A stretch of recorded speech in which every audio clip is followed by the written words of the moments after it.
Louder? Louder, louder. Is that good enough? There we go.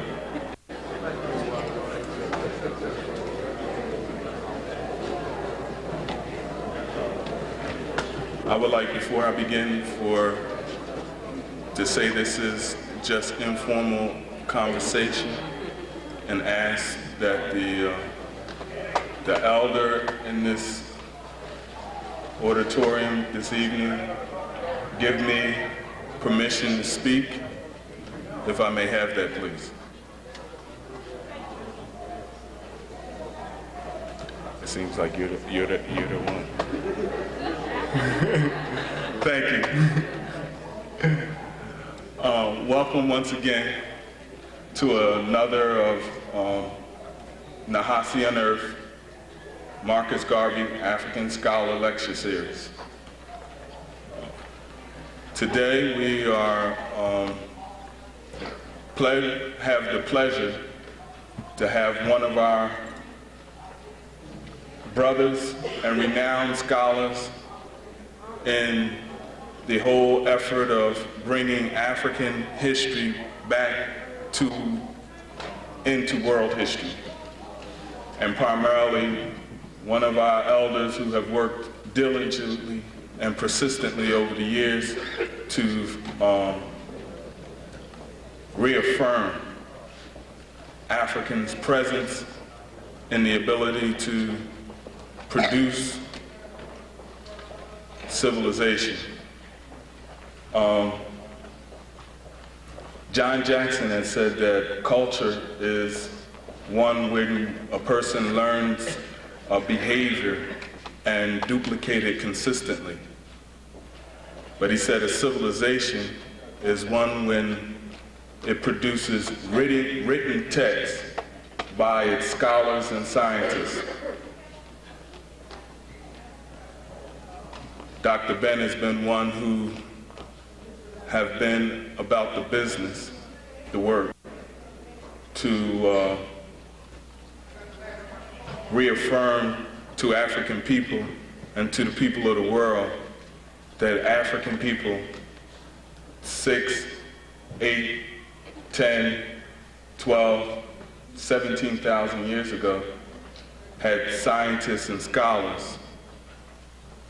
And those individuals and that culture has been the hallmark of human civilization until today. I like to say that I'm glad to see so many Africans out today. And I know Dr. Ben is glad to be received by Philadelphia so warmly. The Nahasi on Earth Lecture Series is a series put together to bring about information to reaffirm Africans' identity. The lecture series was developed by the Sophie Williams Committee, which is a committee of the Universal Negro Improvement Association and Africans Community League. We were established in 1916 to do just what we are doing today, and that is to reaffirm Africans' place in the world after 500 years, 2,300 years of brutal annihilation in the world history picture. I will not elaborate much longer because this time is for our elder, Dr. Ben, to present to us this evening in one of his many various topics, and that is African origins of the world's major Western religions, Judaism, Christianity, and Islam. And I'd like Philadelphia to give him the spirited welcome that he's entitled to. And after the lecture, we will have questions. And after the questions, I would like people to hold up for a few minutes and let us get some announcements and some networking going on, if it's possible. So with no more further discussion, our historian and elder statesman, Dr. Yosef Ben Jochannan.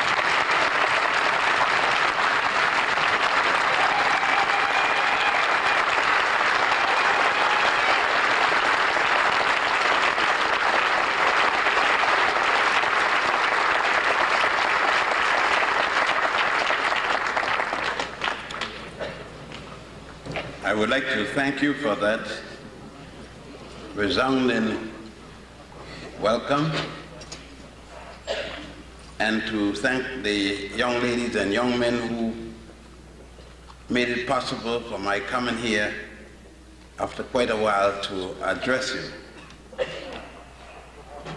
When people speak of religion, but before I go into that, let me equally pay tribute to the Honorable Marcus Messiah Garvey. Brother Garvey, although doing his utmost to bring to our people the cognizance of the African heritage and to ask as many as would go and return back home, kept in mind the need for spirituality. However, he was unable to deal with it in terms of an African base. Just he was unable to have people accept the term African in its entirety. When you think of the name of the organization, it will tell you the struggle the men had in Jamaica, in the Caribbean. He started an organization by the name of African Communities League. But when he came to the United States, we were not ready for the word African, though we were allegedly ready to go home. We accept ourselves being Negro, but the continent being Africa. Quite a contradiction. Mr. Garvey made the compromise because it was more important to have the organization than equivocate over the name. Of course, up to shortly before his death in London, when I visited him, like many of us, he came to lecture at Africa House. And myself, a youngster, I think I was the youngest in that house that day. There were men like Krumah, Azikwe, Awolo, Nyomboro, and names like that, most of whom are now dead. When he stated that that was one of the drawbacks he had, the fact that he could not have his organization named in its proper way as the people of the organization. And I need to say, another thing that Mr. Garvey was ticklish about was the fact that he had to name an organization, his religion, in a similar manner as he had named others and give titles that were so similar as the European. But at the time, our people were not ready to have other names other than that which Europeans used. I don't think we've changed much since that time. I think in some contexts we've gotten worse. So I'm going to speak this evening in terms of these three different religious groups. One of the problems is that we have gone from the religious basis of religion. Not even the theosophical basis of religion we maintain. Most of us treat religion as if it's a definite thing. When we say Adam and Eve, we think that there was a fellow named Adam and there was a woman named Eve. Literally. We don't understand that it's a theory of a group of Hebrews writers who were not there with Adam and Eve. I know you're going to question me, but then if Adam is the first man, nobody's there with Adam. If Eve is the first woman and the second person, it's only two of them. There's no recorder. Nobody there is taking down the record. There is no history or record showing that either of these people had a language they could read and write. Obviously, they must have started Gu Ga Ba. Or the child, she might have said Adam, and he must have said Eve, and somebody might have said Steve, and who knows? And the conversation went on. But the truth of the matter people can't understand is there was no factual, historical Adam and Eve. And it's the hardest thing to get our people to understand. They do not understand either that God or the deity is a concept. Nobody been there and see a God doing anything. It is the belief of man. Nothing wrong with it. Go ahead and believe it. But what I'm interested in is that we understand the difference between belief and knowledge. I know that I'm standing here. I'm not going to argue the question with you. I know this. I don't believe I'm standing here. I know. I believe somebody is standing outside behind this wall named Jane with a red coat on. I believe so. I'm not going to bet on it. I won't bet a penny because I don't have the fact. I believe so. I believe that when I die, I'm going to resurrect. I'm not going to bet. I could bet you. I bet you $1 million now to $1. Because if I die, you're not going to collect before you. And if you die, I'm not going to collect. So if both of us die at the same time, I can't neither going to collect. Because I haven't seen anyone die, get up and come back and say how it was on the other side. That's your belief. You may die and find out that God is a woman from Puerto Rico drinking green whiskey. Now you're in trouble. You're in a lot of trouble. No, if we could only understand then that whatever you believe is just that, a belief. I hope you're correct, and I wish you good luck. You will know when you croak. That will not be a belief after then. If there is a hereafter, you will know. If there isn't a hereafter, you have wasted time. So, all right. So, if we could understand ourselves before I even get into the meat of the thing, we will not be in any trouble. It's appropriate that we should be in a place such as this because we've just left the hall out there, downstairs, and of course there's another hall upstairs. Much of the articles, or many of the articles, and many of the artifacts you have seen upstairs are based upon the concept of not religion, because the ancient Africans had no religion as such, but the theosophical concept of a deity or deities. Deities who were male and female. I think one of the unique thing about the ancient Africans along the Nile in particular, since that's what I'm going to deal with, is that they did not have the sickness of Western man and Arab man. The sickness of believing that only the male character can be a deity. They were not corrupted in the belief of the inferiority of the woman. They saw both parties being and accepted that wherever there was a god, there was equally a goddess.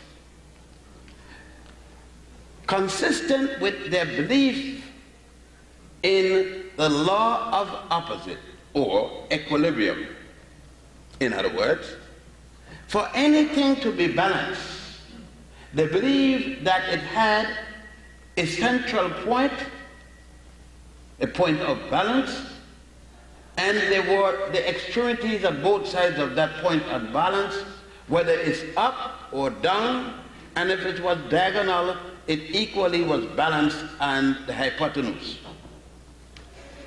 The ancient Africans along the Nile, as a matter of fact, saw their spirituality being scientific, for they based it in the logic of mathematics.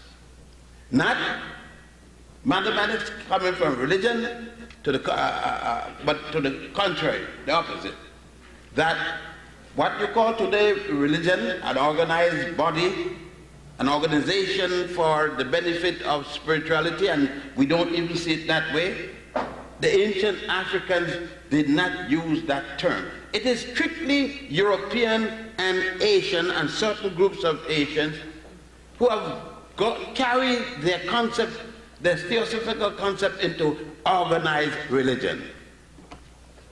As organized religion came in, there came the corruption to spirituality. Because people started to get paid for doing the work of spirituality, and therefore were more interested in projecting the jobs than speaking about the deity. Let us take the background for what I'm speaking about, and let us take a timeline in order for you to follow me and understand what I'm speaking about.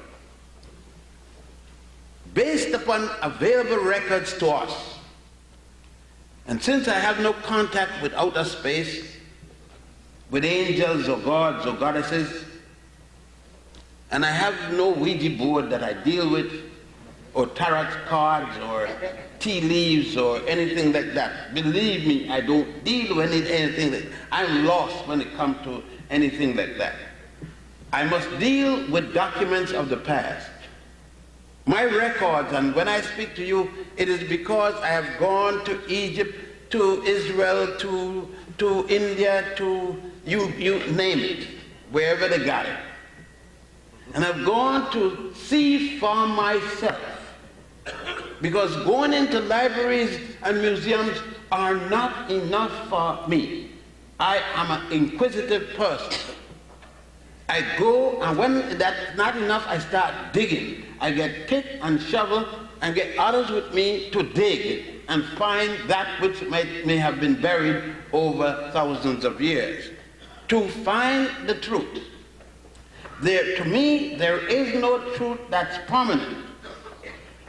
Truth today may be changed tomorrow. What is right today may be proven wrong tomorrow. Therefore, anything today, I am open for change tomorrow. In such, then, let us take the oldest to the youngest in terms of documentation of what I've been speaking about. Basically, I will be speaking about the religiosity or the form of religiosity that came down the Nile, not gone up the Nile. When I speak of the Nile, I'm speaking from Uganda in terms of the White Nile, Egypt in terms of the Blue Nile. The spirituality that I'm going to speak about comes from the people from what would be today northeast Zaire, ancient Manicongo. I am dealing with the smallest people on record, the Twa and the Hutu, which Europeans call Pygmy. Along with those people, those who migrated from the area, Grimaldi that went to the most southern tip today, which was called at one time Monomotapa, and that's the name I still call it in spite of who want to call it other names today. Because if it was good enough, the ancient Africans in terms of this, the name of their country, Monomotapa, I still call it Monomotapa, in spite of the fact that the Portuguese said that the Monomotapa was a bad man. Therefore, some Africans feel that they must change the name to suit and to satisfy the modern ones. I still call it Monomotapa.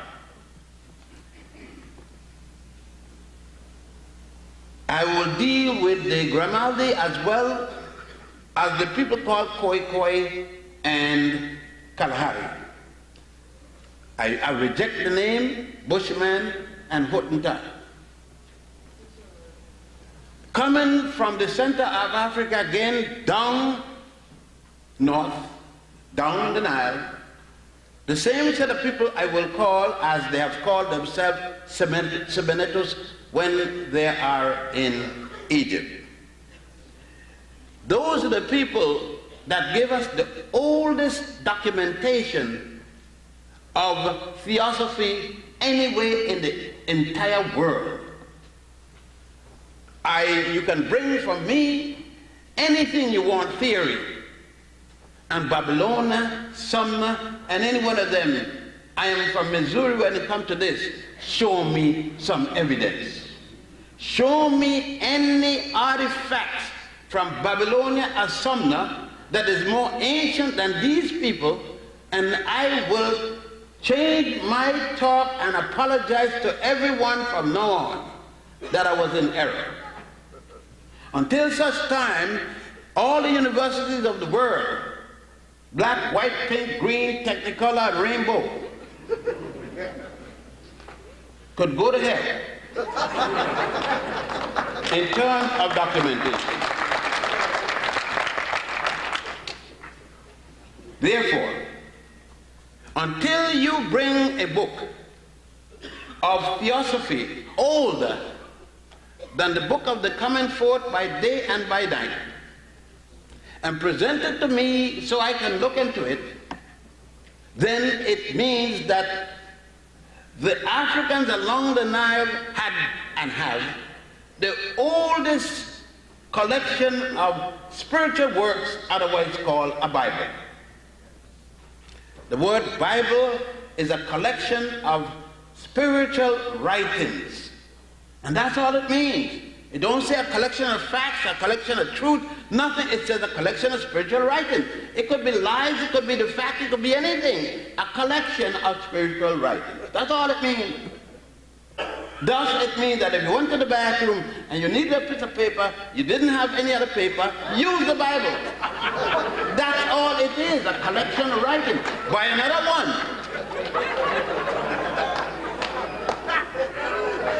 Now, that's all. You people scared to touch it. People scared for it to fall down on the ground. So what? If it falls, so take it up and use it again. Any other book falls, you're not worried about it. You make it. You enslave yourself. You imprison yourself with these nonsensical things. That's the first one. We can use this and find that we can put this to about 4,200 or 4,100 before the Common Era, which will put us at the first dynasty, not the first year, make sure, of Egypt or any other nation along the Nile. For it is in 4100 BC or BCE, we note that there are already revisions in this book. Why 4100? Because that is the date that Manetho did not say 4100 BC because there was no Christ when he was alive, wrong, not Jesus Christ. But if you use the time that he gave from the first dynasty up to when he lived, the 30th dynasty, if you add up the pharaohs and the amount of years served, it will come to 4100 years before there's somebody called Jesus the Christ. If you use other writers, of course, other European writers, not other because he was Egyptian, they will differ from 3100 all the way to 5000 and add before the Common Era, such as Bogash, Budge, even Breasted here, and others, Mariette, Champollion de Piget, and all these other fellows who dabbled in Egyptology. The next closest to that in terms of age that is being used of the three religions that play a part in our thinking process would be that of the Hebrews, or Yehuda, or Judah, or Jehovah. Any way you want to call it is okay with me. I am not worried about semantics today. That would be about the best. This is the year 5000 and add of the Hebrew calendar. That would include from the time of the mythical Adam and Eve. And that we could tell you why we don't need to deal with that, because Adam and Eve are concepts that came out of the Hebrew Torah from the Hebrew Sanhedrin, that is the educational center of the Hebrews. And that did not open its doors until about 700 before the Common Era, attributed to an African called Moses, because you said that Moses was born in the city of Goshen in Egypt around the time believing Jochannan was on the throne at that time. Akhenaten had already died about 50 years before Moses was supposed to be born. So we don't even have to worry him about time, because that is the 18th dynasty. Yesterday in history, comparatively speaking. Because Abraham himself did not bring any theories to Judaism. The superstar of Judaism is Moses. He's the theoretician that is going to give most of the basic things. Forget about Genesis, because Genesis was the last book in the Hebrew Bible, though it's the first book listed. They had 4 books, and Rabbi Agrippa and Rabbi Hillel argued the point that how we are going to have an Exodus, we leave in some place and we didn't get here yet. So he added a book called Genesis, beginning. Okay. The second book in terms of this, in the timeline, would be Christianity, coming at approximately 1992 years ago, minus 4. Because the Christians forget to put the 4 years that Justinian dropped when he had the Ethiopian Etba to reform the calendar so that it would drop in the proper Jubilee year. They had to chop off 4 years. So sorry for you, instead of Jesus being 33, he's in fact 37.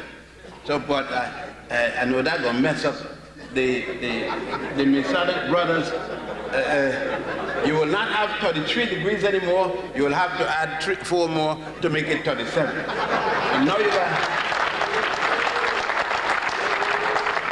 you'll have a lot of trouble with St. John's Day or any other such days. That will take care of that. Islam, the youngest of the 3, those 3. Christianity, Judaism, Christianity, Islam. Islam is the baby of the 3 in terms of years. You see, we talk a lot and we wishfully want things to be what we want it to be, and we make it that way. Because we seem to forget that Muhammad, M-O-H-A-M-E-T, not M-A-D, no M-E-D. Muhammad ibn Abdullah, the grandson of an Ethiopian woman, member of the Chorus people, a tribe as some people prefer to say. It was not until 622 of the Christian calendar, Christian year, that he challenged the religion in Mecca. Driven out of Mecca with his 3 companions, Haksat, Kubad ibn Rabad, otherwise called Bilal, Umar the Great, and Abu Bakr, they fled to the outside of the city of Medina, northwest of Mecca, where there at the oasis of Yatrib established the religion today called Islam. But that is the chronological order in which these religions or theosophical concept or way of life, you call it anything you want in semantics, it doesn't matter to me, as long as it means what we mean. Let us then look at the fundamental principle that started all of them. First of all, you must have people. The concept of people before you have religion. Religion, people are more important than God. Without people, you don't have God. Nobody to tell you there's a God. It's people that told everybody there's a God. You haven't met a God that told you there are people. All our concepts dealing with the deity come from a man or a woman. There was one time that women wrote. In Egypt, women also wrote. In Judaism and Christianity and Islam, women aren't in that position to be writing nothing. Sometimes up to now, in Islam, women can't preach. In most of Christianity, women can't preach. And definitely, in most of Judaism, women can't preach. We didn't have that problem along the Nile. There was the priest and the priestess. The Africans always know where he came from. He realized that he didn't come out of a man's rib cage, that he came out of a vagina, came down through the vagina, all the way back up in from a womb, down to a vagina, and of course, the placenta played a major role of his heaven. He didn't look up in the air for heaven. He knew where heaven was. He came out and he went back. Now, these are the realities. The reality I'm speaking about is the reality in which the Africans said that God Kunum made man on his potter's wheel out of clay. As a matter of fact, when you go to Egypt, you go to the temple of Kunum at a place called Esna in southern Egypt. It is in bad repair now, but since you're not going to see the Kunum drawing, you're going to see just 4 empty walls. I don't waste time to go there anymore. But I go to a place called Agilica Island. They now call it Philae Island. And there you will see the temple of Aset, or Isis. And at the Mamisi, the birth house, on the walls you will see God Kunum making man and woman on his potter's wheel out of clay, which was copied later by the Jews, except the potter's wheel. Jehovah is going to steal the whole thing and left out the potter's wheel. Not even a good thief. He forgot the wheel and kept only the clay and something. That's why his people are messing up all the time, because they missed the way they should have been made with the potter's wheel.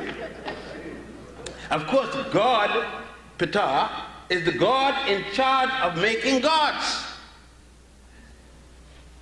Kunum made man with 2 spirits. See, when Jehovah, Jesus and Allah was taking over the daddy's work, poor fellows didn't write down the thing correctly, because they forgot that man has 2 spirits, 2 souls, according to the first teaching. The heart soul, which stays with the body, or the cat, the heart soul being the cat. That when the man died, it stood with his soul according to the ancient teaching. But his back, the spirit soul, the mind, intelligence, went on to the next world to pursue goddess Ma'at, justice, the African woman. Always justice, goodness, everything that it makes for a peaceful relation is symbolized by the goddess, the woman. That is right. I mean, it should be that. Some fellows don't understand that came from woman. They thought they come from man, but that's all right. That's why they still got the rumor going. I made a baby last night. When you made a baby last night? He passed a baby. Your scrotum don't have no babies. It got some sperm, and some of the sperms are sick. You all can't make, some of you can't make nothing. So I don't know what you're talking about. Babies are made in women only, not even homosexual male. They're trying, but they haven't been successful, even with the operation. Now let's get it straight. We need to get things very clear before we leave. Now, we see this. We got the history of it. The point is that I can carry you to Egypt and show you everything I'm talking about. You carry me to Jerusalem or any place in Israel, show me what you're talking about. Carry me to Mecca, except the mosque, show me what you're talking about.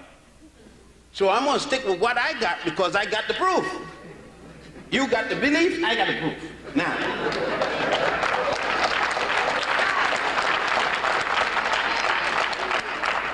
as a matter of fact, I don't have to go to Mecca or Jerusalem or Bethlehem. I could go back upstairs or downstairs and show you. Now, in this thing, we got to stop right here. When we stop at Abydos, a place called Abydos, Again, there is a big temple, and there are a number of people right here. I carried you and show you what I've been telling you. Here is goddess Aset, Isis, becoming pregnant by an immaculate conception. And you see the holy sperm being ejaculated into her by God Asaru, which you call Osiris. On the other wall, the opposite wall, you see her on the birth chair with the elongated, impregnated breast, giving birth to God, her virgin-born child, which is to be copied 4,000 years later by Mary, Joseph, Jehovah, and anybody else for Jesus. I mean, you went and see it. You saw it. You not only read about it, but you saw it in the stone wall. Dug up. Not only did you see that, you saw where the early Christian and the early Muslim tried to dig out the evidence but couldn't. You saw that in a number of temples. Besides the one at Abydos, you equally saw it in the temple of Hathor at Dendera, where they didn't take the chisel and try to destroy it. Here they took the soot because they couldn't reach it. And now the soot is falling off and the evidence is getting clearer and clearer every day. I don't know what people want. When we are taking our trips to Israel and Mecca, why don't we include the whole church, the whole synagogue, the whole mosque to Egypt, down the Nile, and to look at those places? When we are going to the Holy Land, why not go to the first Holy Land in history at Abydos?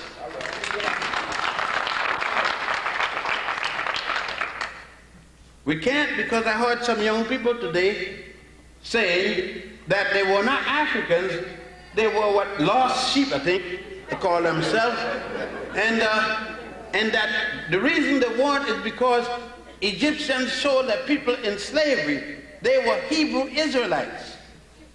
Who sold their people in the first place?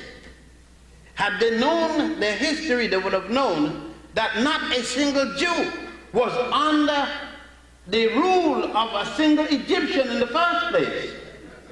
When the Hebrews came into Egypt, allegedly, according to the Torah, Egyptians were controlled, conquered by a group of people calling themselves Hyksos, or shepherd kings.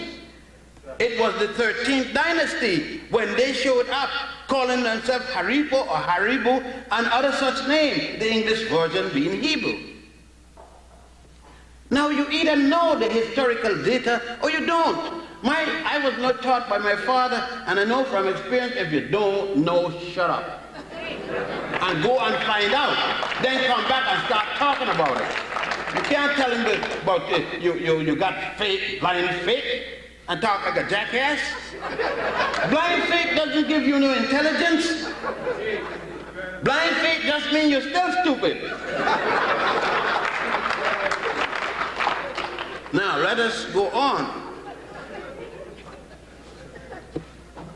We have to deal with the fact that the concept that we are talking about today in the synagogue, that we will talk tomorrow in the church, that we talk Friday in the mosque, are nothing more than plagiarized, rehashed concepts. Let us see.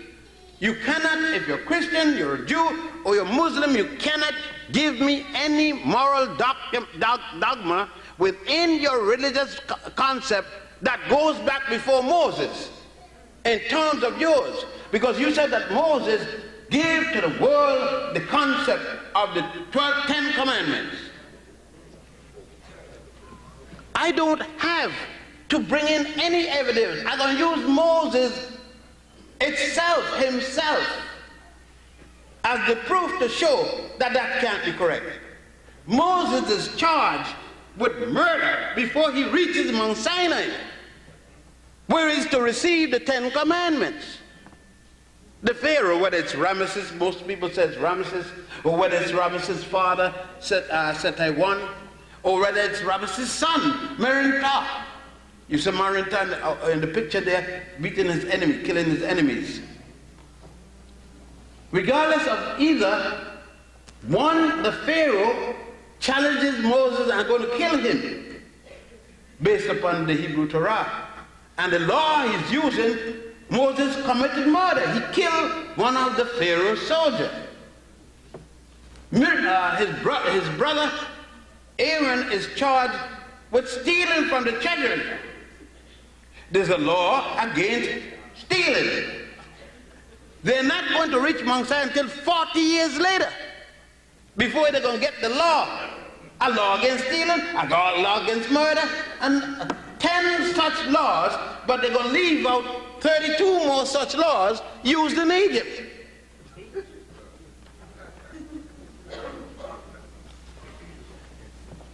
Moses, when he's going to do this, is born there in Africa, in Egypt. He's the sole brother. He goes to school in Egypt. From age 7, when he gets his circumcision, as he enters the Grand Lodge, and that is based upon the Jewish teaching itself, not mine. Jewish writers wrote this down. And at age 7, since then all the boys who went to the school had to enter at age 7, he studied there for 40 years without going home. The several liberal arts, engineering, law, medicine, and so on. He studied there and became a priest. They said, the Torah said he was learned in the ways of an Egyptian priest. What other way you going to learn it? He's an Egyptian, he's never been anywhere else. Never been to school, he's learning Egyptian education. And the things that I stated is what a priest had to do. He's 85 years old already when he finds out that he's a Jewish. For 85 years of his life, he doesn't know he's Jewish. Certainly, he's raised by the king. The king's daughter find him, the princess, and the king is killing all of the little boys who aren't Hebrew, who aren't Egyptian. He looked like any other Egyptian that I know in the room here. And so the king doesn't ask his own daughter, how come you bring back a little girl, a little boy child? I mean, when did you get pregnant? Who made you pregnant? I mean, can you imagine the king ain't saying nothing about this? Somebody made his daughter pregnant, no marriage, no nothing, and the king doesn't say a thing about it. I mean, you got to use your head about this story. Your daughter come in the house with a baby. You gonna ask, well, how? You gonna turn Indian or something? How?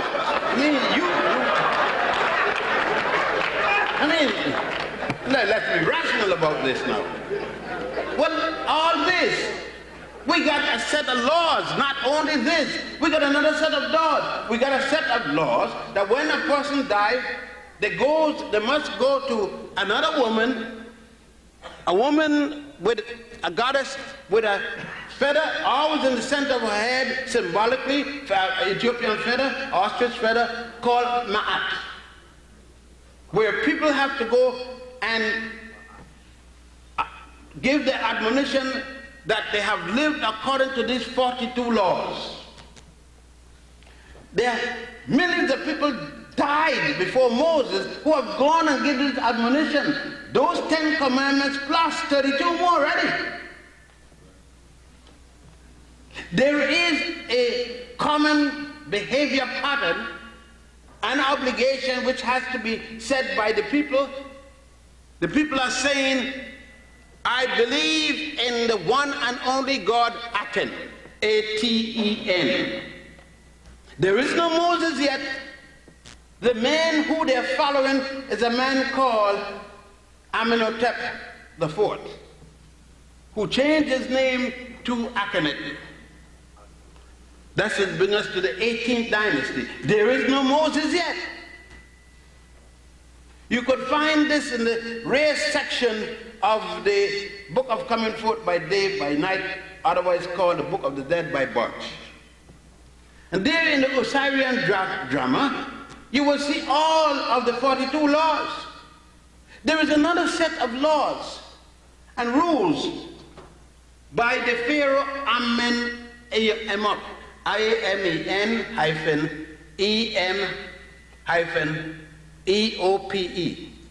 the third, which Solomon's going to come later and plagiarize, steal and plagiarize, almost word for word. You could read the Songs of Solomon, compare them to the teachers of Amenhotep, and you see where that fellow stole the man's word. 1,000 years before Solomon, this man is to write these things. Now, what else? You can't talk about resurrection. Judaism, Christianity, and Islam speaks of resurrection. But let us go back to the temple of Setai at Abydos, or the temple of Goddess Hathor at Dendera, to look at the resurrection on the opposite form of Isis receiving the Immaculate Conception. Look on the opposite side, and you see Osiris in the resurrection, the state of the original resurrection, talking about the penis from a dead level to a perpendicular.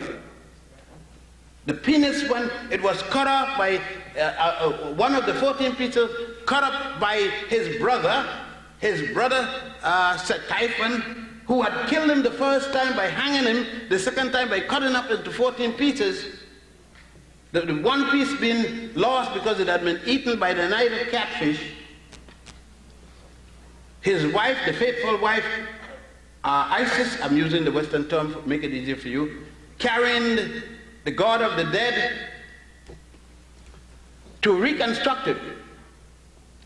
That's Kepra. And reconstruct him, but had to resurrect the penis so it can impregnate Isis herself. And even resurrect it. Not only that, the tomb of Osiris that said move an entire wall. When he was resurrected from his tomb, Jesus only moved a stone.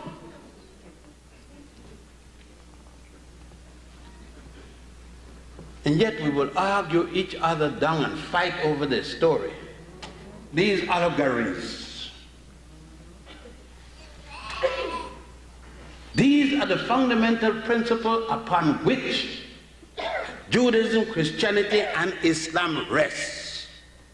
Without them, there is no Judaism, there is no Christianity, and there is no Islam. And that's what we refuse to deal with. We refuse to see, like we said, in blind faith. I know there was something before, but this got to be better and different. Yet it was before. What are you talking? I know there's a hole there, but I'm going to play like it isn't there until I break the neck. And that's what we want to do. Yet, within all of these constructs, we said that truth, godliness and truth are the same things, we say. Then in the face of truth, make your godly change. No one said to you that you got to give it up. But wherever you deal with it, make the distinction between that which is belief and that which is reality. And we can't make the distinction between something real and something belief. Let's go back to other fundamental principles in what I'm speaking about in terms of our religiosity, or, I prefer, our spirituality. When the Africans along the Nile, for instance, one of the common names used by many of the pharaohs for a long period of time was son of the sun, SOS, like they say of our ship. And a pharaoh was known as the son of the sun. The SON of the S-U-N.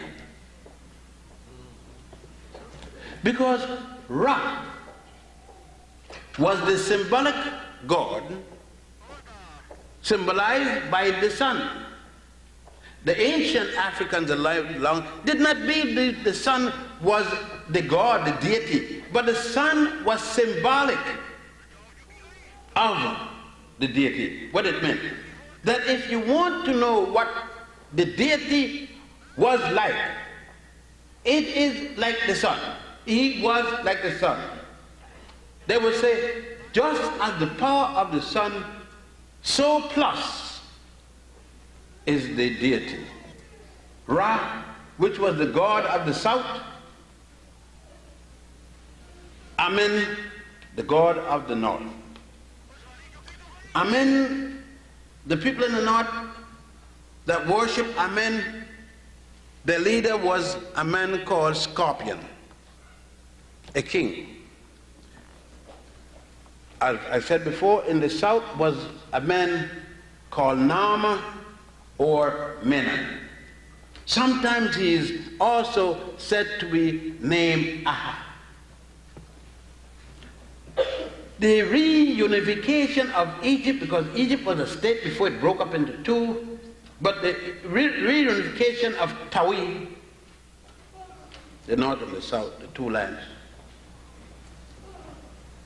at a place called Memnefa, where the fight went on, the battle of the north against the south, or the south against the north, before the south defeated the north, Nama defeated Scorpion. It is then that Ra and Amen, again, another lie. Amen means so be it. Who said so? When did Amen become so be it? Amen was the god of the north. But when Nama defeated Scorpion, he took the two god concept, joined them in together, thus you had Amen-Ra, Amen-Ra, one. Later, Amen-Ra became Amun-Ra, A-M-U-N-Ra. And then Amun-Ra was used as the principal god above all other gods until the coming of Akhenaten in the 18th dynasty, who changed it to Aten. I must re-emphasize, there is no Allah and there is no Jesus yet used. Now all this is going on. Millions of people along the Nile and other parts of the world are worshiping this. After this, another aspect of Africanicity came about. A group of Africans carrying the name Tumul, T-U-M-U-L. You know them as Dravidians. During the time of Thutmose III and before then, leave the continent of Africa, crossed over into the continent of Asia, went on down, captured the nation called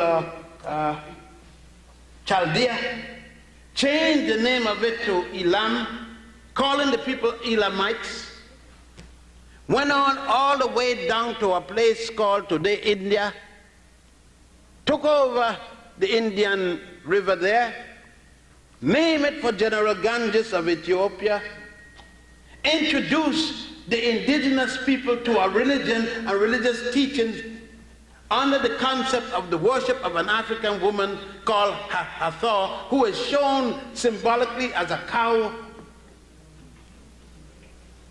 called the golden calf by the Jews later. In the Bhagavad Gita, the Hindu priests, the Brahmins, they themselves give credit to the Tamils, these Africans, these black people in the southern part of India, yet the same people that use the religion of the people that carried it in there still make these people untouchables. But they're right, because we're always claiming everybody. And yet nobody wants us.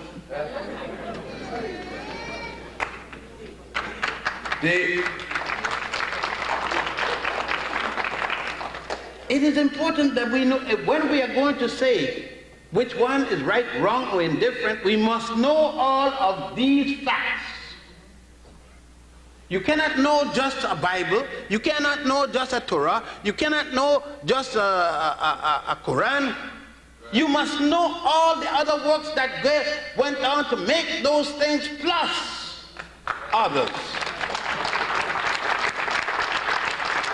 When you are going to make a decision with a fight between husband and wife and the children, you have to hear the husband, the wife, and the children. You can't hear either one and then make your decision.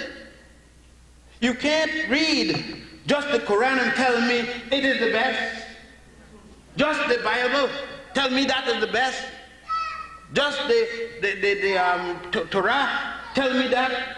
Or even just the Book of the Dead. You must have read all of them. And sources that bring them about, to make a proper analysis to reach to a proper conclusion. I don't care what the conclusion is, but I want that you have read all the facts available on all sides of the story in order to come to a conclusion.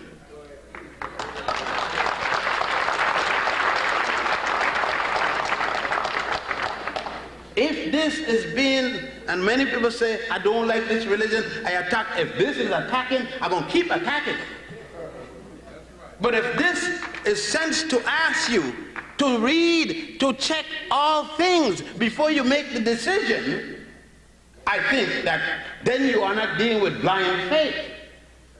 You're dealing with an intelligent conclusion. You see, we are such, and a convert is the hardest person to deal with, because the convert is disillusioned and leaving some place. Oh, and scared to be further disillusioned in a new place. Thus would see the errors that he or she have not overlooked at the last place will overlook now, because they're saying, damn, I just left this one and this here proved no better. I am sure that when you leave one religion to the next, you don't get anything. You don't get anything new. You're still in the same belief. See, if you go from Judaism to Christianity to Islam, God still ain't gonna give you a woman. God or goddess still ain't gonna do nothing for you, not give you a job. Sometimes I listen and somebody said, look, I went to the Lord last night and he gave me $5. I woke up and there were $5 on my living room. You leave the damn $5 at the tip living room and you put something on it one day and something move it off and there was the damn $5.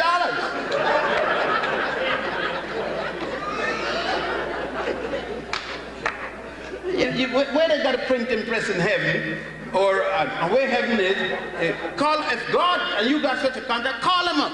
Call him up right now and let him talk to me.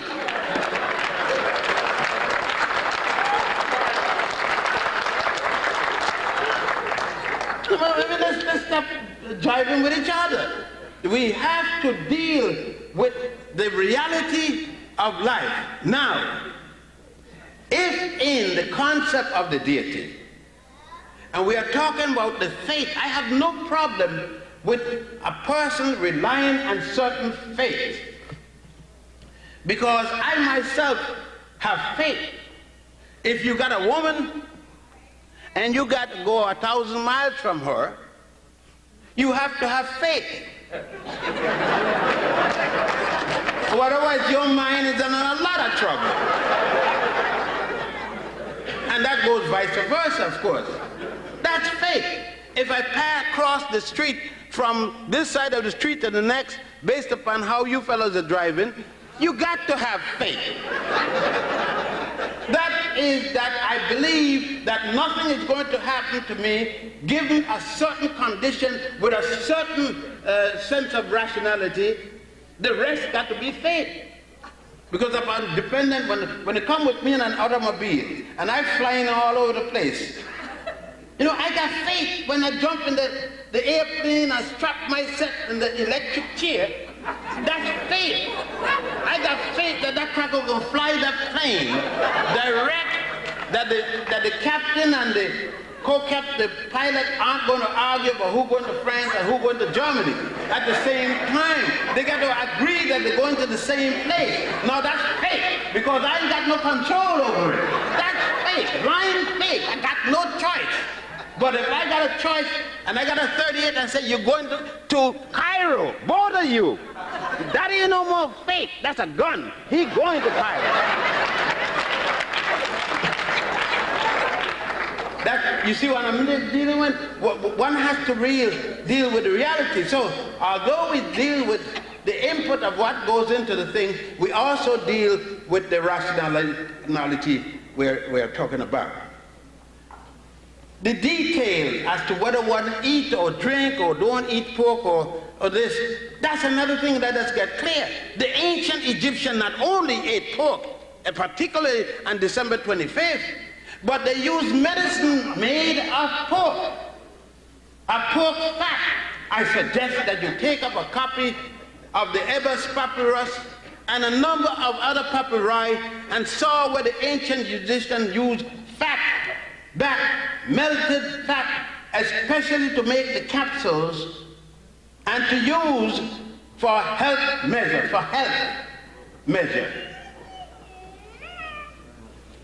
Again, if you don't want to eat pork, okay. But even Quran said what? Quran said, if you were hungry, couldn't get anything to eat, and it was going to threaten your life, and the only thing was there was piggy wiggy, put him down your stomach if it's even raw, and save your life. That's Quran. Not eating pork has nothing to do with God. It's a disciplinary thing. It's a disciplinary thing. Because Quran said your life is most important. But some of us, we go overboard with anything. A man come and see me. Now I never ate chops and things like that till I became a big man, because I'm born in a Hebrew family. But people see me eating and I got a nice chop on the table, they're going to tell me, what you eating? They ain't blind, I eating pork. And I paid for it. If you don't want me to eat pork, I will eat filet mignon. You pay for it, I eat it. So any day you don't want me to eat pork, come with me, buy my food. You don't want me to eat meat, come with me, buy my food. Then I eat it when you're not there. To talk about these extraneous things, which mean not. What is the basic fundamental principle of Judaism, Christianity, Islam, and what the Africans taught about? What the Africans taught about in the religiosity, and they make science a part of the religiosity, law, engineering. All of this were part of the teaching of the priests. It's the priests who ran the society, being taught in every element of man's society. The priest was the doctor, the lawyer, the engineer, the butcher, whatever it was. It is the priest that conducted that training. That's why it took 40 years to train a priest.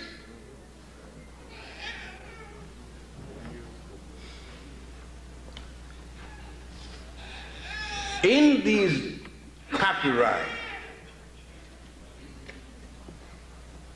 we come now to a thing that's going to get me in a lot of trouble.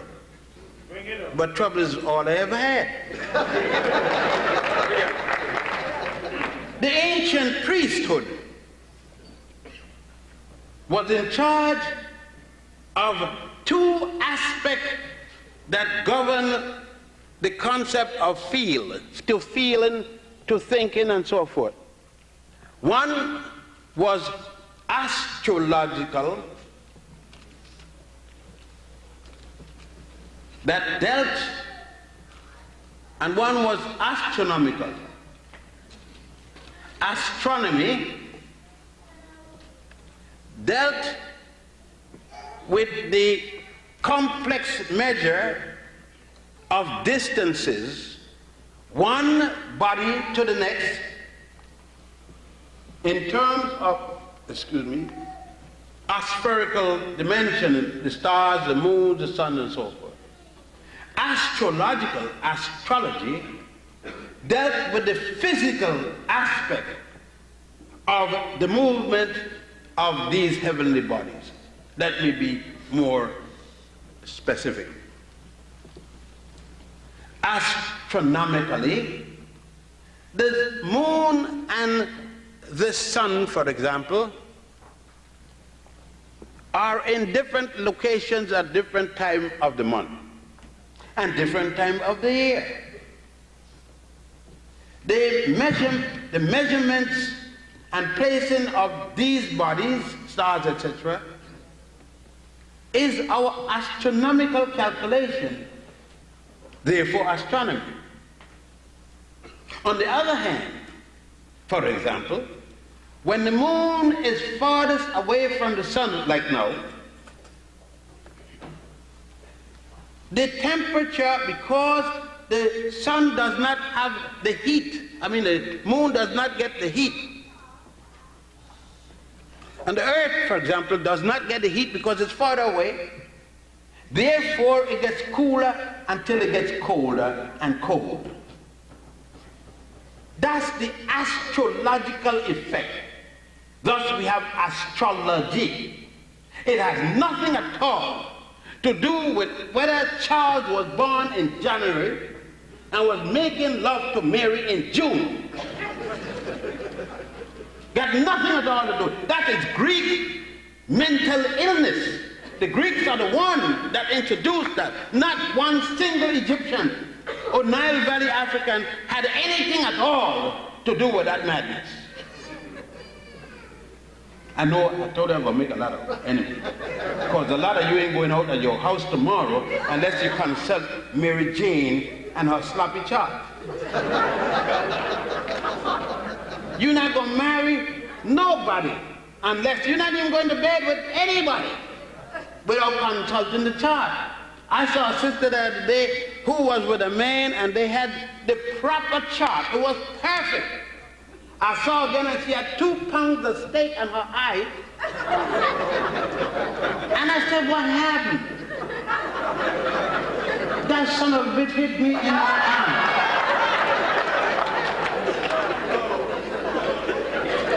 And he was a perfect relation. They had taken the chart and had it done by Slapsy Maxie and everybody else.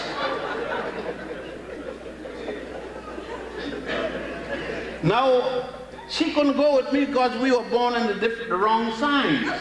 You see what I mean? But I've never hit a woman yet. I hit my little daughter when they were small and so up to a certain age. I whacked them with a little buffani and so forth, and I'd give them a little whack, but I ain't hit my mama. You know what I mean? I don't deal with that. So she was better off with me, even though I was the wrong sign. But that, again, no, all of that, and then we come in religion and terms of numbers in the church, calling out the hymn number so and so, and all this kind of thing, and go to Egypt and bring you holy water. What are you talking about, holy water? The man takes some palm, burn the palm, make ashes, throw it in the water, strain the water out, sell you the damn water and ashes. I could do some good in the water and sell you, and for cheaper than that. And it has the same effect. As a matter of fact, it smells sweeter.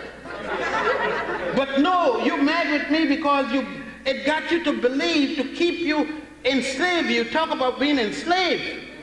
This is to enslave you because you believe that this water, which you catch in the cup, more than the water in your tap, is going to do some magical thing for you. It hasn't done for him. If it did, he wasn't going to sell you any of it. He going to keep it all for himself.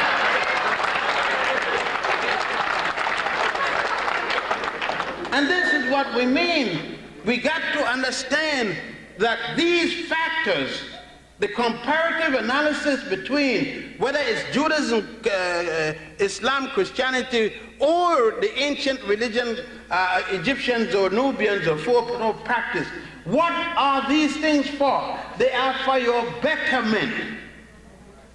They are supposed to be designed for your betterment. Whenever they do not act in your behalf, it is time for you to release them and go to something else that would assist you in your betterment. That should be what religion is for. Religion should not be something to tie you down, to hamstrap you to the point where you cannot better yourself.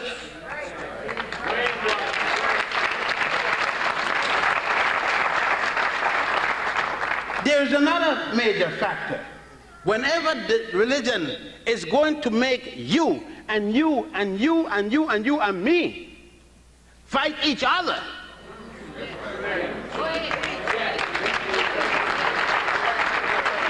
whenever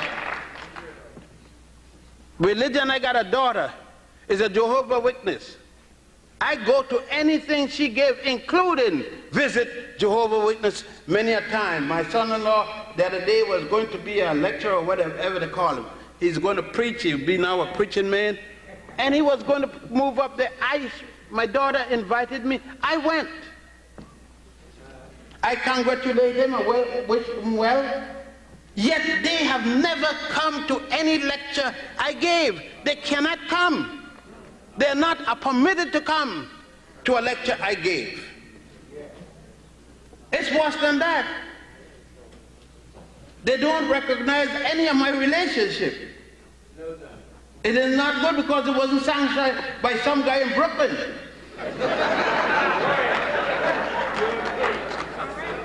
But when religion is going to make children and parents and other loved ones part because of their obligation, then is that helping you?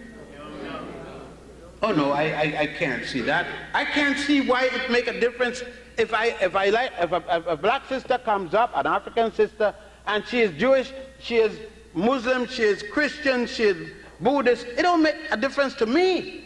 That got nothing to do with I'm going to marry her or go with her. If she is a good woman, that is the criteria, not how she prays.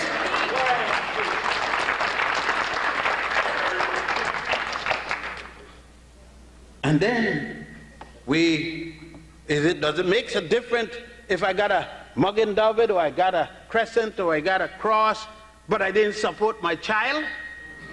And I'm making oodles and noodles of money, but I got all these things, and I tell you, man, I'm a Christian. I'm a Muslim, brother. I follow Malcolm. And what big deal? And you don't give your son, your daughter, a piece of bone. No, it is about time that we understand that most of us are Christians because the slave master was a Christian. Most of us are Muslim because the Arab slave master was a Muslim. Most of us are members of the Church of England because we're from the Caribbean under the British colony. Or we are French because we were born in New Orleans or other parts of Louisiana or Guadeloupe or so forth. We had nothing to do with being rational about it. Have nothing to do with our interests. Because if it were our interest in terms of Christianity, then we would not belong to the church because we don't see a black Jesus in the Bible.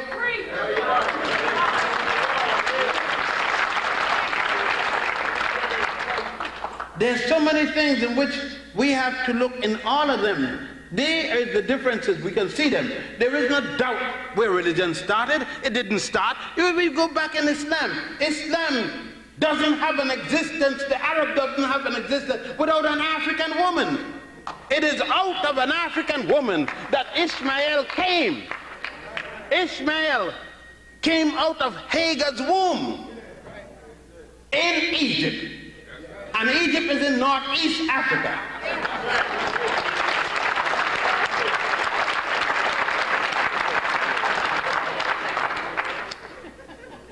And it is Africa that saved Abraham and all his sons from starving to death when they were running from the famine, the hunger, and the Africans opened their doors and fed them naked, hungry dogs.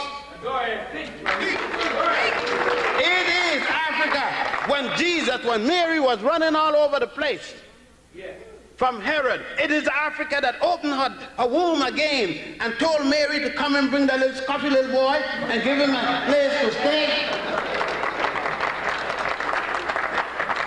No, when you get in the pulpit, when you get in your church, your synagogue, and you must remember that Africa saved your God so that you can talk about it. Everybody hitting the African woman.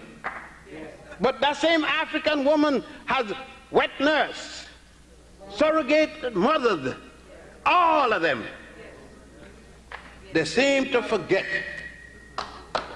So Africa has nothing to beg anybody for, to be sorry about. Africa doesn't have to worry about any Holocaust because Africa has suffered umpteen Holocausts.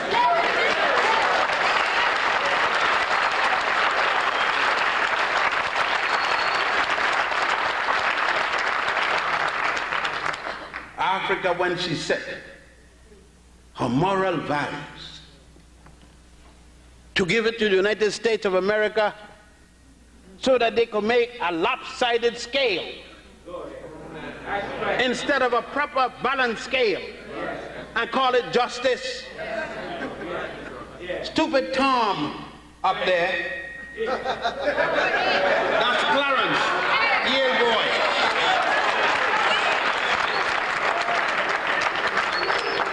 Believing that he had something special, only realizing he was black when them cracker senators come down on him. Then he hollow, I'm black. That's the way they treat black people.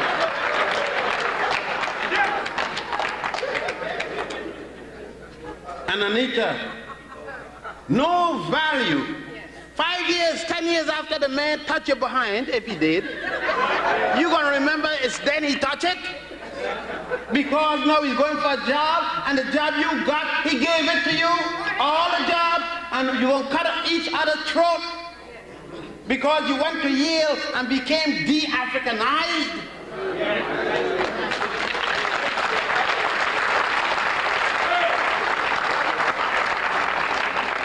Yes, and all of them are religious. Everyone, including the senators. One was puffed with alcohol. They call him a Kennedy.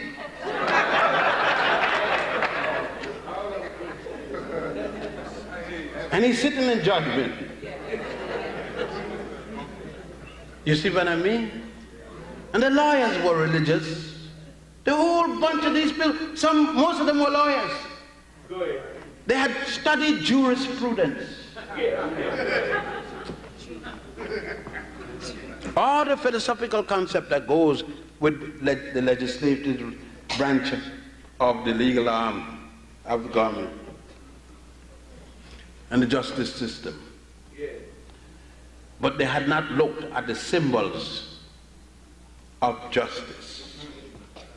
They had not examined the 42 admonitions to Goddess Ma'at, who had no concept of what they were. It was understandable. If you got 42 laws and you were only using 10, you got to be making some heavy mistake. If you got a Bible and 18 books are missing from it, how can you expect God to hear you and you're not using 18 of the books that you need to reach God with? I think that you Protestants better go back and check your Bible. And if God gave you a a Bible. It is the words of God passed down to God's secret service to you. Then how could you go to a conference and decide which one you're going to take out because this one is ineffable, which one you're going to leave in because you believe and it is God that gives you all? Either stop jiving somebody or come straight. And if you're going to listen, if God give these books, who God give the second power to take out some of them, and how accidentally they took out those, the book of genealogy, which dealt with us. Why is it in the Protopavilion they said that Mary's mother had her by immaculate conception, and she had Jesus by immaculate conception, no sex in the family for 3 generations? And yet you, a mother, sit down and read this.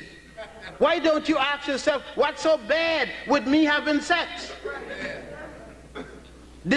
When you had sex, did the paper from City Hall stop the penis from bursting your hymen? The hymen got busted whether you had a paper from City Hall or not.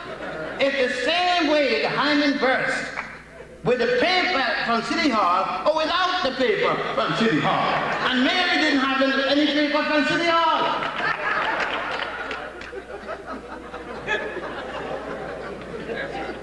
Let us stop and not only argue about the differences. We know the differences. We know the chronology. That's not the point. The point is, how can we use Judaism, Christianity, Islam, the Nile Valley, religiosity, to benefit ourselves as a common people?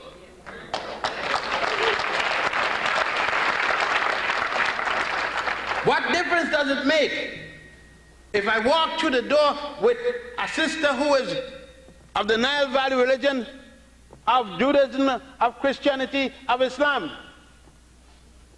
and each said they're hungry? Do I feel one and not the others?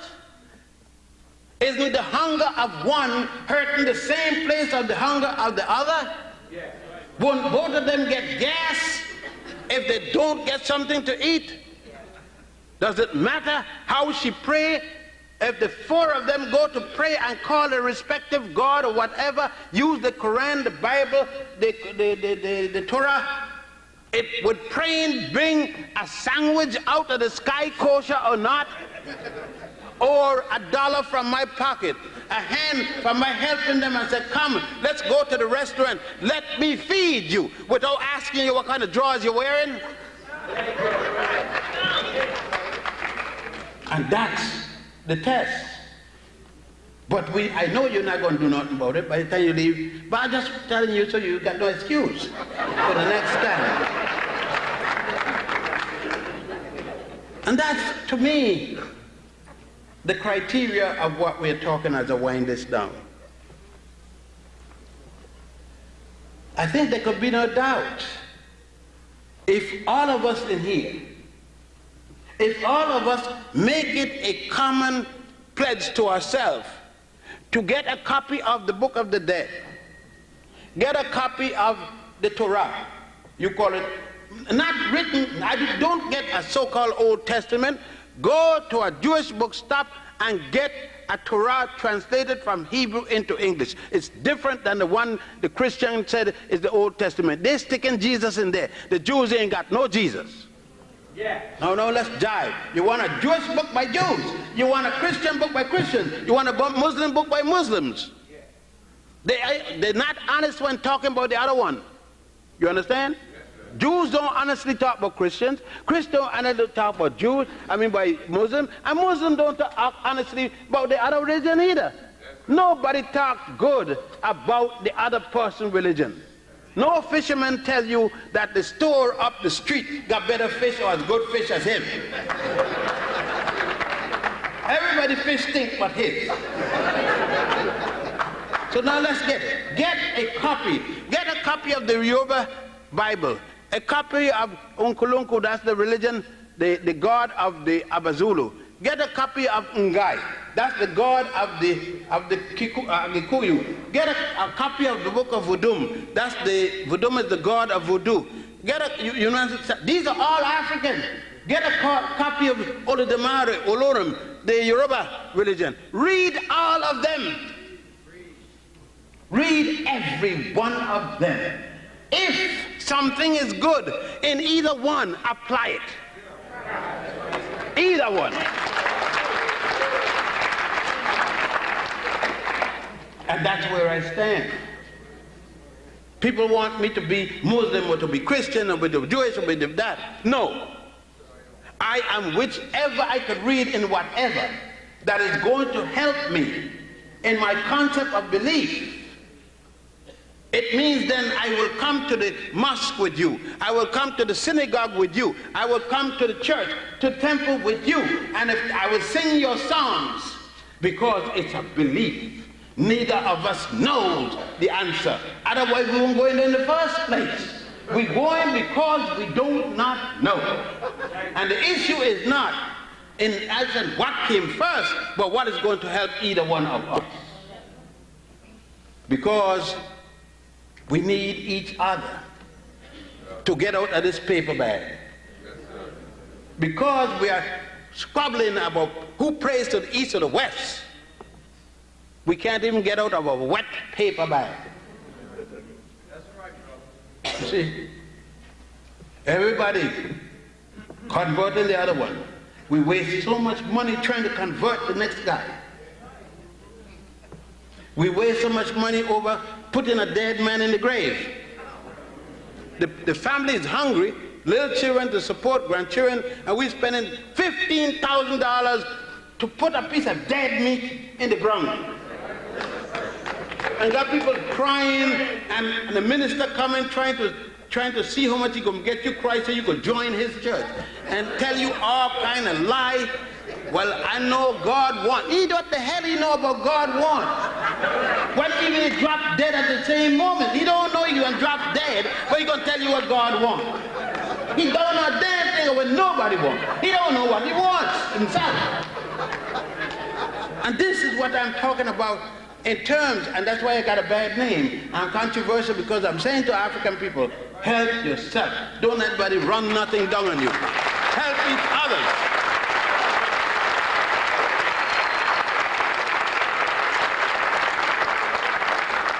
And this is lastly before the question and answer period. I was asked, what do I worship? Yes, I worship the black woman, the African woman.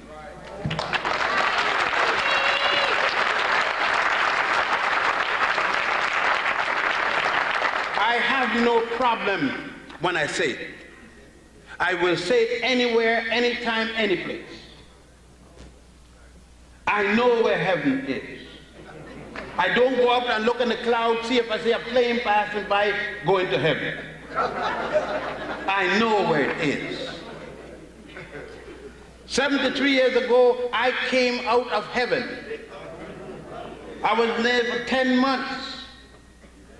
My mother and father mated someplace. My mother became impregnated by my father.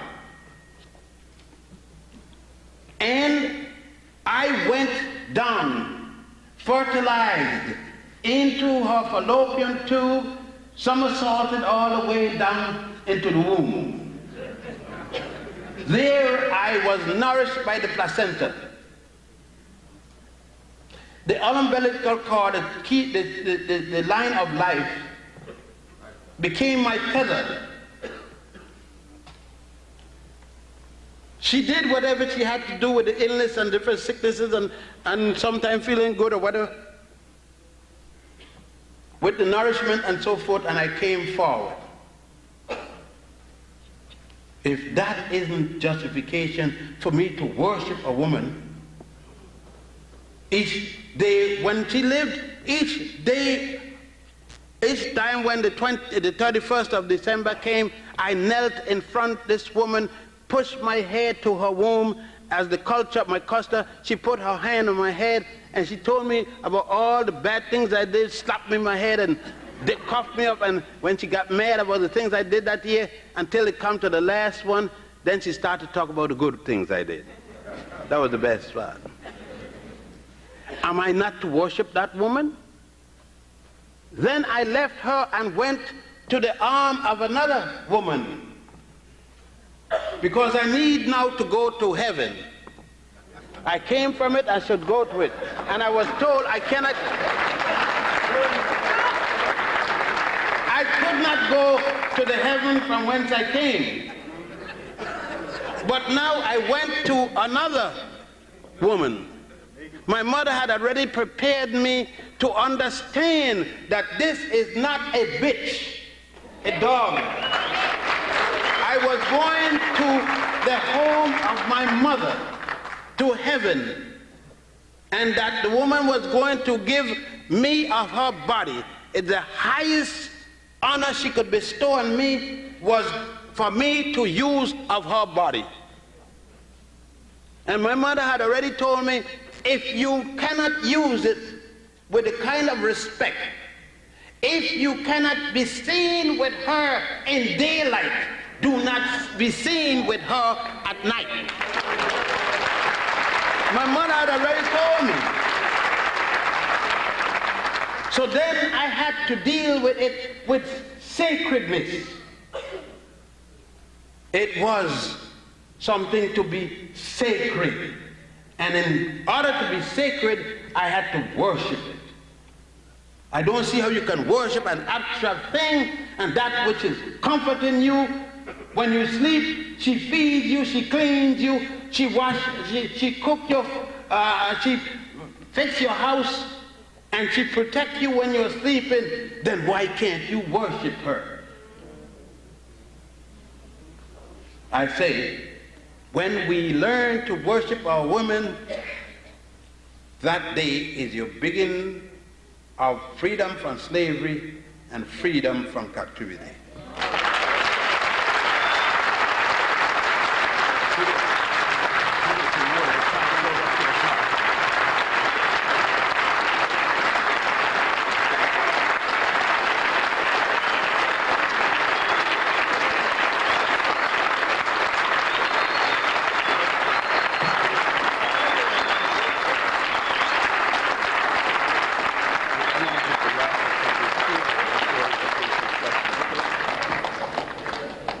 Before Dr. Ben take any questions, when you came in, there were some raffle tickets that were raffling off for $1. Dr. Ben's African Origin of Major Western Religions, African Mother of Western Civilization, and Black Men of the Nile. Depending on how many people are interested in still participating in that raffle, as of this moment right now, we will either take, well, let me ask it this way. Is anyone interested in participating in that raffle? There's people who have the raffle tickets with them now. They can pass it to them. Keep your hand up. So what we'll do is make sure you get the ticket. Anyone has a question? Yeah. Gentleman here? Yes. Are you familiar with the work of Zechariah Sitchin? Zechariah who?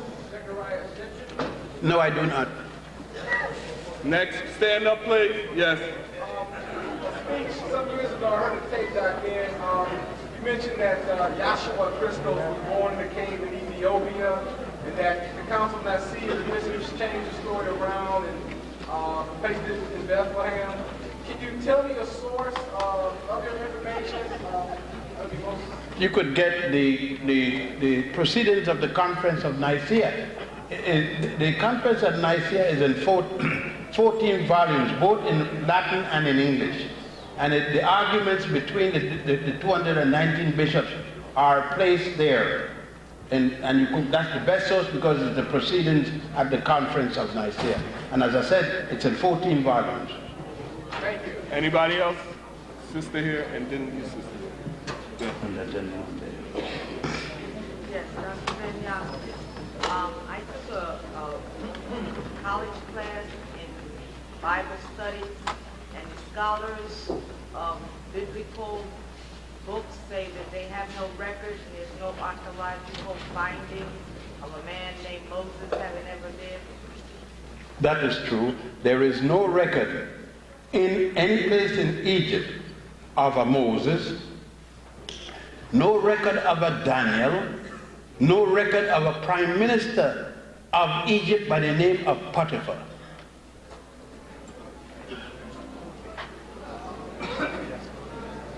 Sister here.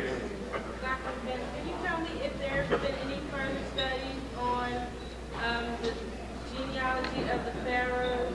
I remember reading something about you stating that they were from Lucia and from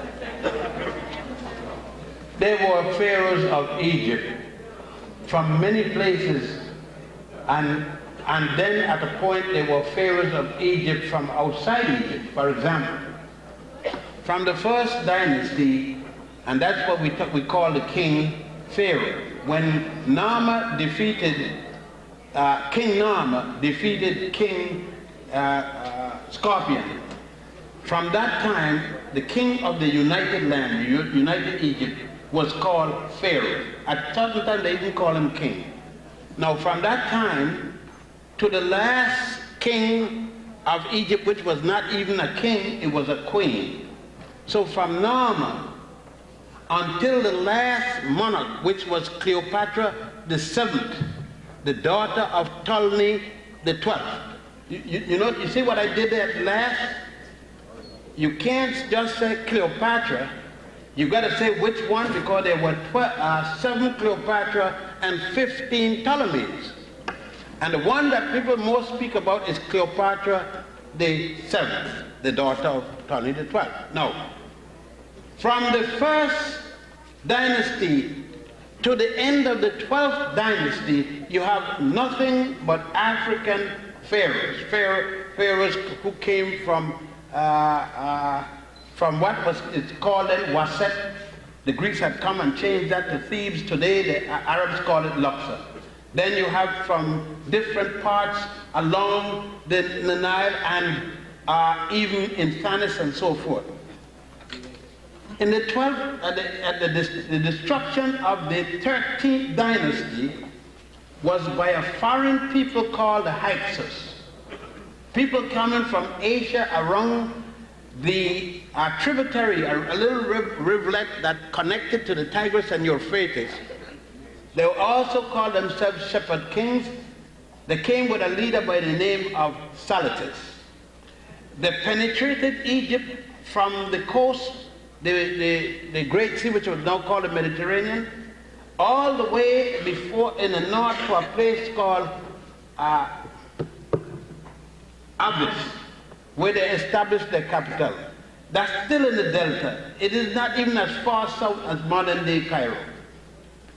They were repulsed in the 17th dynasty by a southern pharaoh by the name, a southern king by the name of Amus, A-H-M-U-S-C.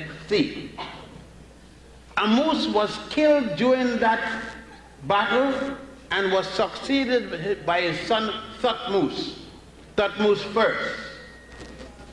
Thutmose first was replaced by his daughter, who took the throne from her little brother, who was supposed to be legally it, but she was a woman where he was a boy. She became the only woman king in the world. She gave herself the title Queen King, wore a beard, put on a false beard like a man, put on men's clothing. Her name was Makare Hatshepsut. Her son finished the pushing out of these people, these foreign people, otherwise the Hyksos, and by this time we are in the 18th dynastic period. Another group of people came in and ruled, and that was the Ethiopians and the Nubians. But before they came in to rule, there was still another foreign group, and that was a group of people called the Assyrians. Have nothing to do with Syria. The leader of the Assyrian was a man called Ashurbanipal.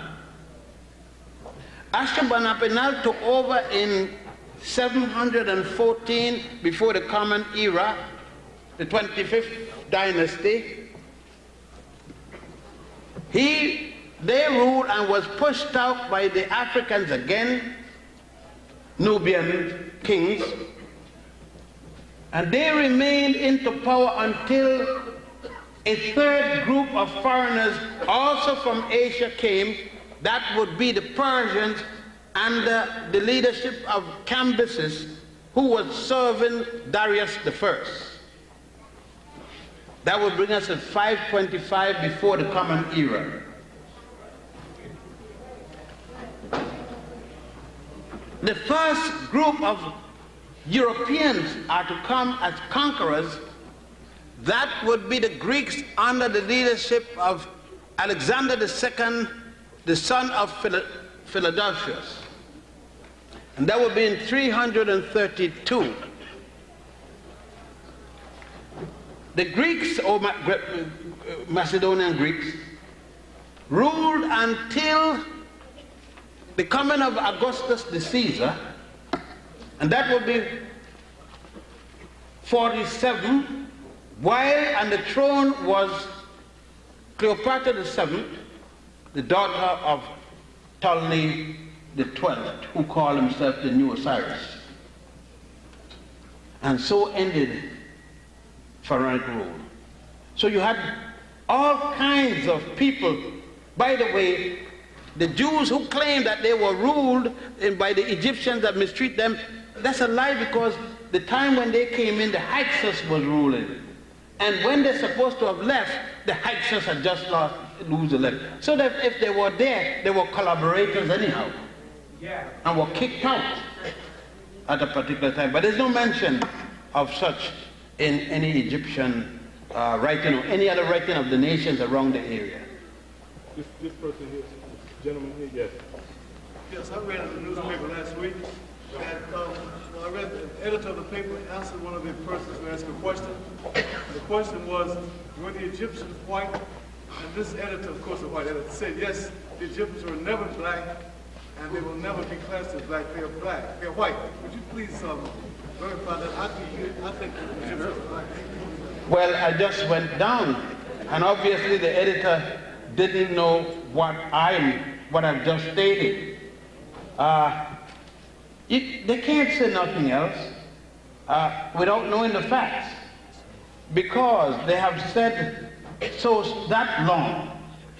You know, I was at the second floor of the museum in Cairo, standing up there, two statues of Tutankhamun facing each other. They face east and west. You enter the Tutankhamun exhibit through these two statues, life-size. They are jet black. They can't get blacker than that. But a guide was there, and they had a group of people from the religious belt, and they had all the little bags showing that they had just come from Israel. They came from the States. While the guide was speaking, one of the ladies said, "Look how black he was. Was he black?" And the guide said, "Yes, ma'am." She said, No, you must have misunderstood me.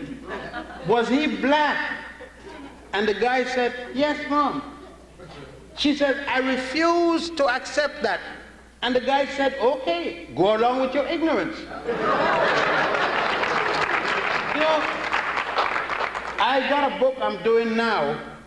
On the second floor, there is a note by Gaston Maspero. And he was speaking about Mahepa. Mahepa is one of the jet black picture in the Book of the Dead, because in the Book of the Dead, the mummies are generally shown as white. If it is a god or the person is resurrected, it's shown as green, new life, and red. So Maspero could not deal with Mahepa being black. So he said, in dealing with it, the mummy which he saw obviously was about 20 years of age and a relative to Queen Thoya. Thoya is the mother of Ramesses II and wife of Setaiwan. And he said, he was Negroid, but not actually Negro. Now, you know, I guess they will say that, let's take, for instance, let's take an obvious thing. Queen Nefertari, not Nefertiti. Nefertari was the queen of Nubia who married Ramesses II, the queen of, the king of and pharaoh of Egypt. I wonder what that editor will call their children. In America, have you got 1/1 to the trillionth power, to the X factor minus, and square the differential of that. You got black blood. Look, this system is so racist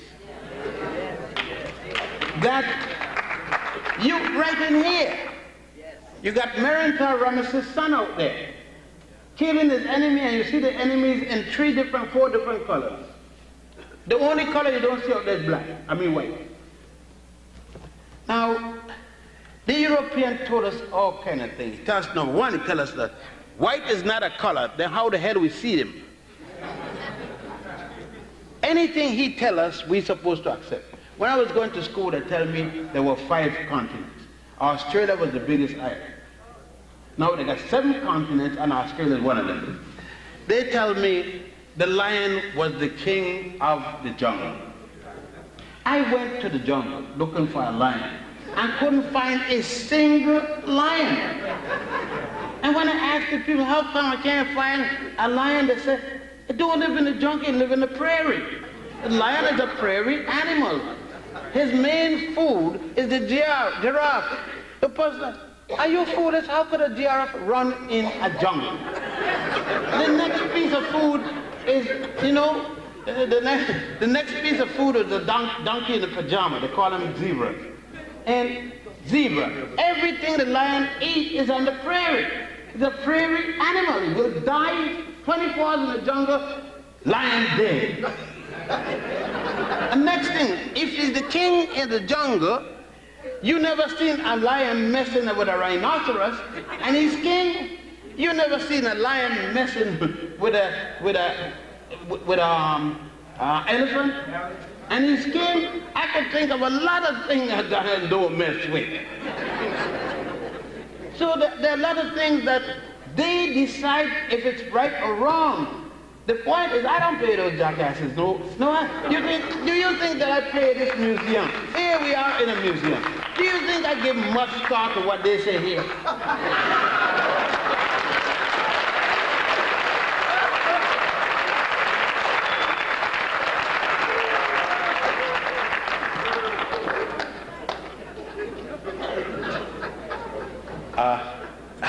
I'm in an awkward position, Colin. So, I would like to know when, in the historians, we're going to move beyond 6,000 cycles, like 2000 AD and 4000 BC. I want to know when we're going to move out of that. I don't think anyone is going to move this. You can't move things when you don't have power. Powerless people do powerless things. You see, we are bound in certain things. We're going to pray. We're not going to kill nobody who kill us. These are the things that we are, until we have changed our quote-unquote modus operandi, until we get to the point that we could kill, until we get to the point that we could say, to hell with what you're saying, I don't believe it. until we could say to the white man, your culture is not something I'm going to deal with. Until we could say to the designers, until our woman could say, I'm not going to let you pull my dress up to my behind.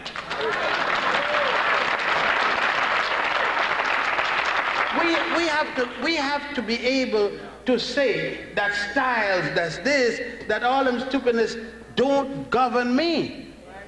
We have to, we can't say we're going to be an African people, yet do everything that they tell us do. And until that time, we're not going to change anything. Yes. Yes, Dr. Ben, I want you to describe a scene that I saw in the book of Dead maybe about 7 years ago. In this scene, I understood everything but two parts of it. It's called a siren grammar. And the scribe knew, who understand, comes from a generation of 6 priests, is taking his wife in the underground. And I'm sorry, in the underworld. Yeah. She's been dead. She preceded him in death and she has a mirror in her hand. Yeah. His heart is weighed on the scale of Me'at, and he has passed that judgment. Saul is recording the scene, writing it down. And after that, he kneels down, and his head turns white. This machine in front of him also seems to be on fire. That's the only part I can't really understand. Well, number one, of course you know you're dealing with theosophy, belief system. Number one, as they continue, I guess you saw that in the papyrus of Annie. You will notice that as they go closer to the judgment, to meet Osiris, the body becomes whiter, the clothing become whiter. It lightens, from the bottom up, it gets less brown until it gets white, because white is the color of the dead scene. When they get to Osiris, he's going to have a green face because it's resurrection, new life. Now, symbolism is the point, but what you're talking about is if he passed, when he passed the weighing of the heart against the feather of truth. There's a heart, a symbolic heart, and there's a feather.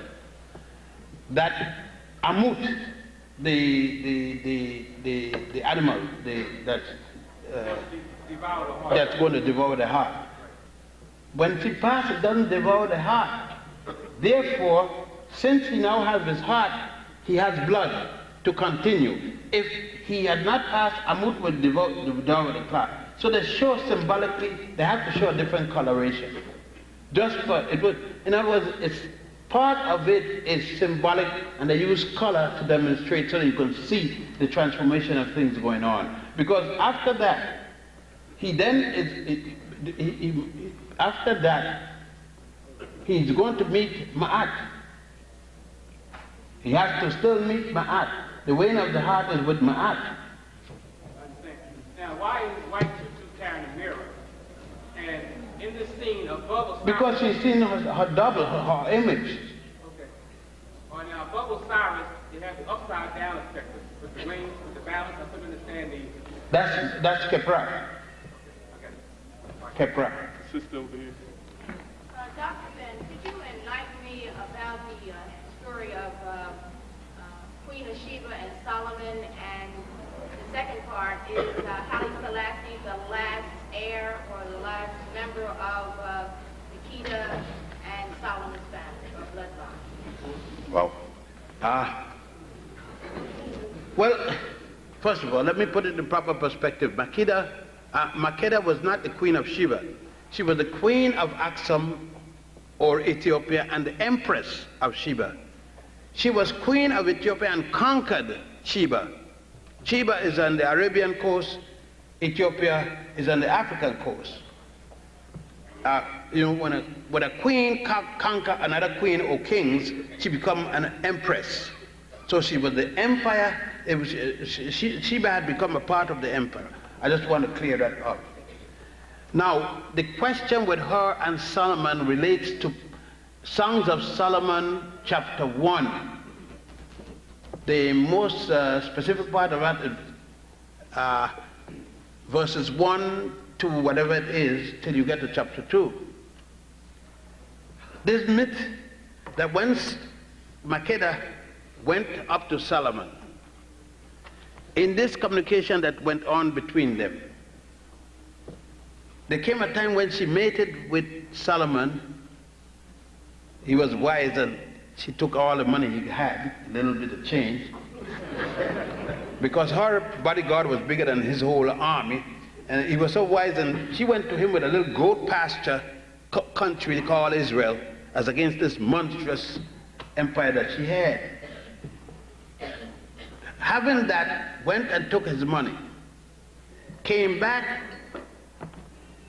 allegedly pregnant with a son called Abna Hakim, which Westerners call Menelik I.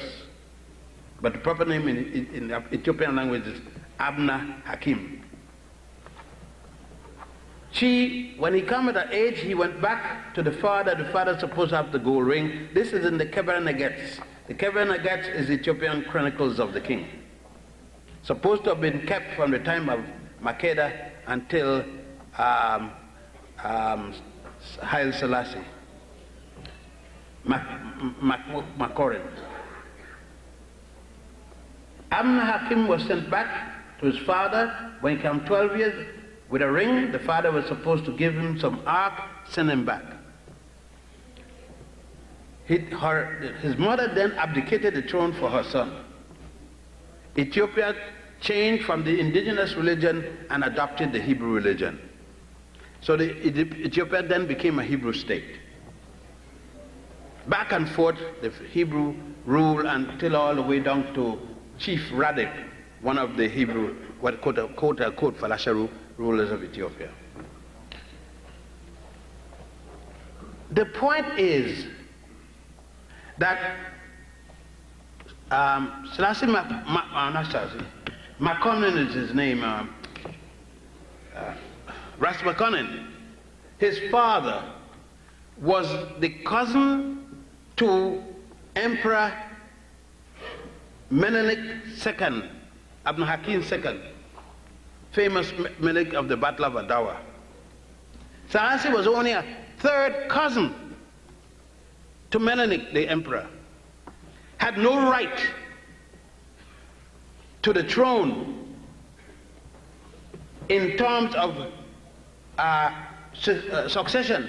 There were about 8 people before him to take that throne. But Menelik died on his bed, and under Ethiopian law, the emperor could name any member of the royal family. It doesn't have to be his son or anything like that. His daughter Zadito was supposed to be the heir and succession in terms of order.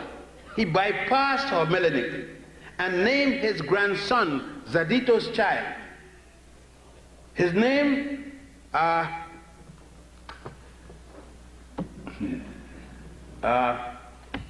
Lidjasu, Lidj, one name Yasu. Selassie and Abuna Johannes. Abuna is the head of the church, the Coptic church at the time. They changed the name now to the Ethiopian National Church. He and Abuna Johannes conspired with the French and the British to overthrow Yasu, because Yasu wanted to unify Ethiopia. Ethiopia was fighting the Jews, the Christians, the Muslims, was killing out each other every day. And Yasu wanted to stop that and go back, because he wanted to do what his grandfather had done, organized to overthrow the Europeans out of the place, like his father his grandfather tried to do at the Battle of Adawa in 1896. They overthrow Yasu, put him in a dungeon, but he escaped. The British and the French went out to find Yasu. They did, and turned him back to Selassie, who was supposed to be taking care after Selassie and Abuna had poisoned his mother, Zadita. When they got him back in their hand, they put him in a dungeon and put a 24-hour guard on him, and he died there in his feast. Selassie then took over, he and Abuna Johannes, and in 1900, that's to 1924, In 1927, they usurped the throne, naming Selassie as the emperor. It is nothing special about Selassie because she, Zadita, Makeda, was the one that brought to the throne the name her son the Lion of Judah. All emperors of Ethiopia from that time carried the name Lion of Judah. It was a big deal. He just carried the name that others were carrying. Now as to legitimacy, he had no legitimacy. He took the throne by killing both Zadita and her son, the Jasu. As a matter of fact, that's why I am in the West. My father was working for the Jasu in Brazil as the consul general. In 1924, we were sent there. Shortly after we went there is when the first overthrow came. And then if anybody that was called back home working for the Jasu was hanged. My father didn't want to be a dead patriot. And so he went back to Puerto Rico with my mother. That's my mother's country, through Cuba. And then we stood in Puerto Rico and the Virgin Islands for a number of years before I went back to Ethiopia. In 1959, working for the United Nations, when I went to Ethiopia, he locked me up. The United Nations had to get me out as a dangerous Ethiopian because you can't get rid of your Ethiopian citizenship. Once you're born there, you are for the rest of your life under Ethiopian law. But the United Nations got me out. My father wanted to get back. My father died 102 years old. At 96, he petitioned, 96 and blind. He petitioned Ethiopia for return, and Selassie turned him down. Said he was a dangerous enemy to the state. So, isn't somebody I got anything good to say about?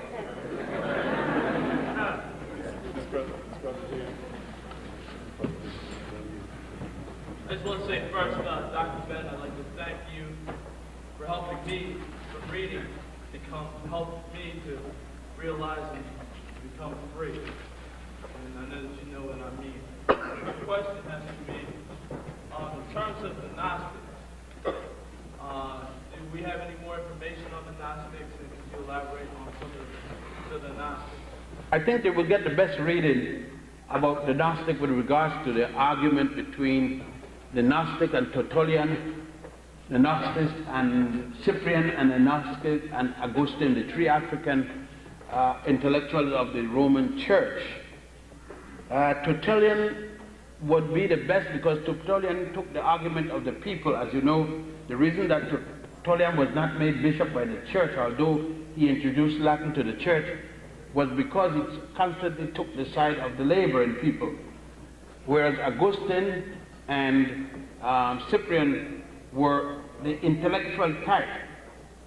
Augustine was of the two because it is funny that Augustine would have taken that position when he was a prostitute. Augustine lived in a whole house with a prostitute whose body he sold, and she got his only child by the name of Abuqueta. You see, people don't go into the history. What made Augustine argue with the Gnostic about morality and so forth was because at 72, Augustine denounced sex after hell, after that kind of life that he had, and at 72 I could understand. And then he wrote the Holy City of God. He wrote the Confessions. That's what he confessed, the confession. And the gem of it was when he wrote about if a person or persons had sex and the intent was not procreation, it would have been sinful. That means if your wife got the menopause and you could barely get an erection, and both of you decide to have sex, it's not to gain no baby, sure. That'd be a hell of an illusion on your part. But he said you're not supposed to touch each other. It put me in mind of some men, they get to be 60 years and they say, well, I give up sex. Just suddenly, I give up. Well, that's them. You're supposed to, stop. Just stop. He went more than 6. But the Gnostic argument reached its full point with the argument with Augustine primarily. I think that Augustine's works, if you take his work and compare it with the Gnostics, you get the opposite, a good opposite position. Because to Cyprian, you can't understand. He didn't do too much writing anyhow. He's very kind of an uppity. Cyprian was an uppity man with his nose in the air. At least Augustine wrote. He had some value of the working man. But these guys were unreal moralists. Tertullian was the man that you need to read an agnostic, and labor and different things like that. Brother over here. Dr. Ben, I have an up-to-date question about a situation that happened last year. I heard about it on the news. I want to know if you can tell me anything about the Kenyans, when they had that coup over there, the Jews. What country? I think it was Kenya or Ethiopia. Kenya. They had a coup over there, and about 200 and something thousand black Jews had exodus to Israel. And there was some situation about they were supposed to be recircumcised or something like that. No, I know about the recircumcision because I fought that, and I had to be in a committee with Hadassah fighting it. It is still, the circumcision is still a requirement by the Jews, but the Ethiopian Jews ignore those damn fools. The Hasidim, the Hasidim demand that the Ethiopian Jews be recircumcised. But the Ethiopian Jews don't have to pay no attention because Ethiopian Jews are not with the Hasidim. They are Sephardic. They are with the Eastern Jews, Jews of Yemen, Jews of India, and so forth. These Jews are called Sephardic. The Hasidim are called Ashkenazi, the European Jews. So they say it, unless the Ethiopian Jew want to be a fool and join one of them synagogues, they don't have to accept that. But the fact is still there that the Hasidim does not recognize the Ethiopian Jews as Jews because they said they have to do the circumcision. It is these damn fools going to decide that they're in charge of Judaism. And they decide what is kosher and what isn't kosher. Well, how can you be recircumcised? That's not what You recircumcised, but there's somebody taking a pin and sticking your penis and drawing some blood. This brother here. Yeah. Earlier you spoke about how we made religions and categorized the Egyptian reality, and you told the sister that Moses was fictitious. Is what? Moses did not exist, or there's no In Egypt. In Egypt, in the writings of Egypt. And I would like to know, how does that stand with the Mason religions, and how does that apply to the 400-year-old prophecy? But a prophecy is a statement somebody made. I mean, I could make a prophecy right now. If somebody will follow it and you won't. So that's what it was. A prophecy is only as good as the people who are going to follow it. It means nothing for the people who aren't going to follow it. And the Torah is only good for those who are going to follow it. For instance, there is no record at all anywhere in Egypt or anywhere else from Egypt, in no papyrus and in no pyramid and no stela and no obelisk, anything you would talk of, no record at all anywhere in Egypt or any material belonging to Egypt with any Moses mentioned. There is no record of Joseph. There is no record of Abraham. These are mythological and allegorical characters. Every religion got characters of allegory. Every religion. They only value the Judaism, Christianity, and Islam. Yes, sir. It's because this brother here, this brother back there. Good evening, Dr. Ben. Dr. Ben, my question is, how do you feel about the works and writings of Gerald Massey? Genesis 1 and 2.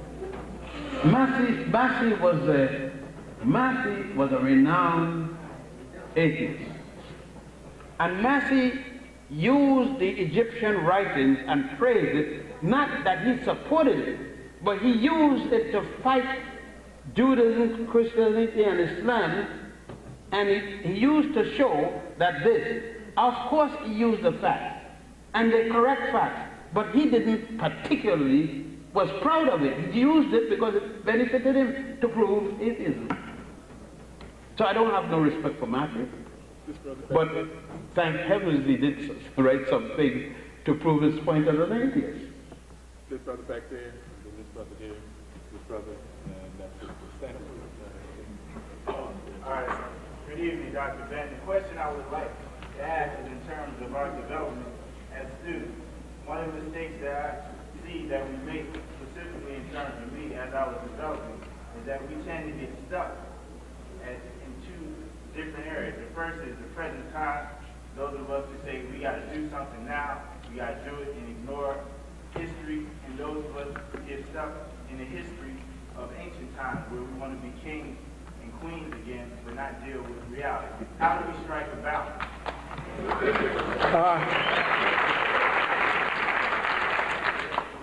Well, I think a man has to live in the present, but he must refer to the past so that he doesn't make errors. That he don't reinvent the wheel. For instance, a man who spent all his time reading but forget to support his wife and child, or his woman and child, is a jackass.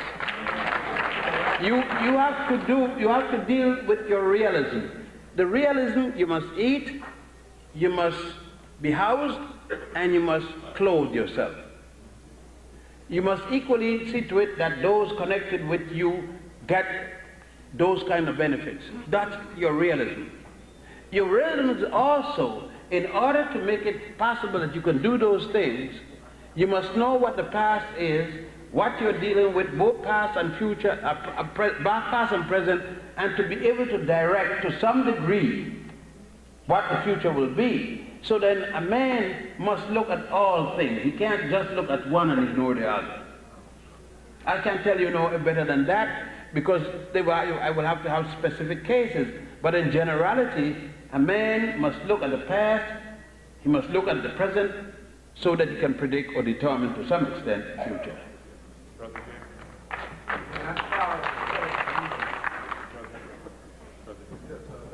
like to know if you have any evidence of any historical corroboration of the life of Jesus outside of the Bible.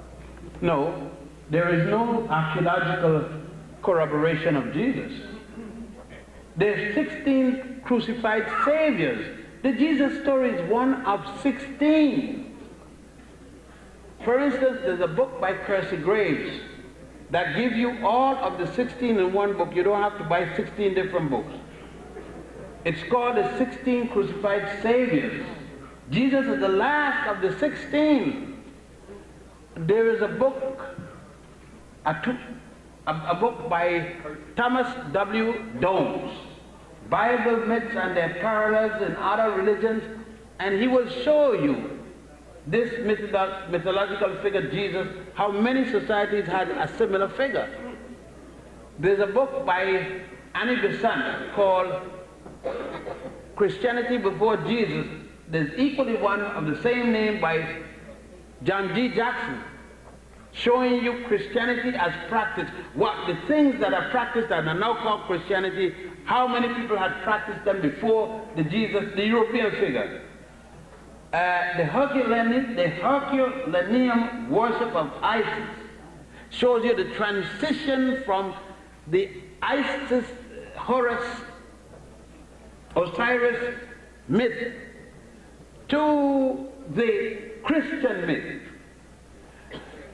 If you see the early practice of the Ethiopians in terms of a Jesus figure born in a cave in Ethiopia, you can look, you know that there was a crucified savior among the Zapotecs in Mexico when it was called Azteca, before the Spaniards took it over. A crucified savior in Mexico. So the crucified savior thing is nothing new. Jesus is the last of the crucified story. And the virgin birth and all that thing. The last. I think you need to read Anacalypsis by Sir Godfrey Higgins. That's a 2-volume work. When all the Jesuses were called black, were black, in Europe and everywhere else. That's Godfrey Higgins. So, I mean, and read Man and His Gods by Homer W. Smith, written by, published by Doubleday and Company, and also The Golden Bow by Sir James Fraser. That's 13 volumes.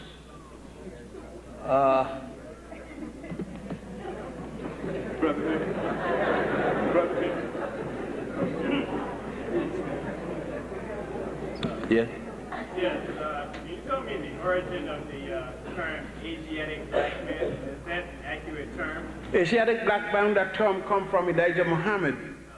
But people forget that the same Elijah Muhammad operated at 128th Street on 8th Avenue as Motmot. And then he didn't say that. He operated as a member of the Moorish Science when he was in Detroit. Then he went to Chicago, is when he come up with the Farad thing, which nobody else have seen but himself. He disappeared just like he came. There's nothing wrong with it.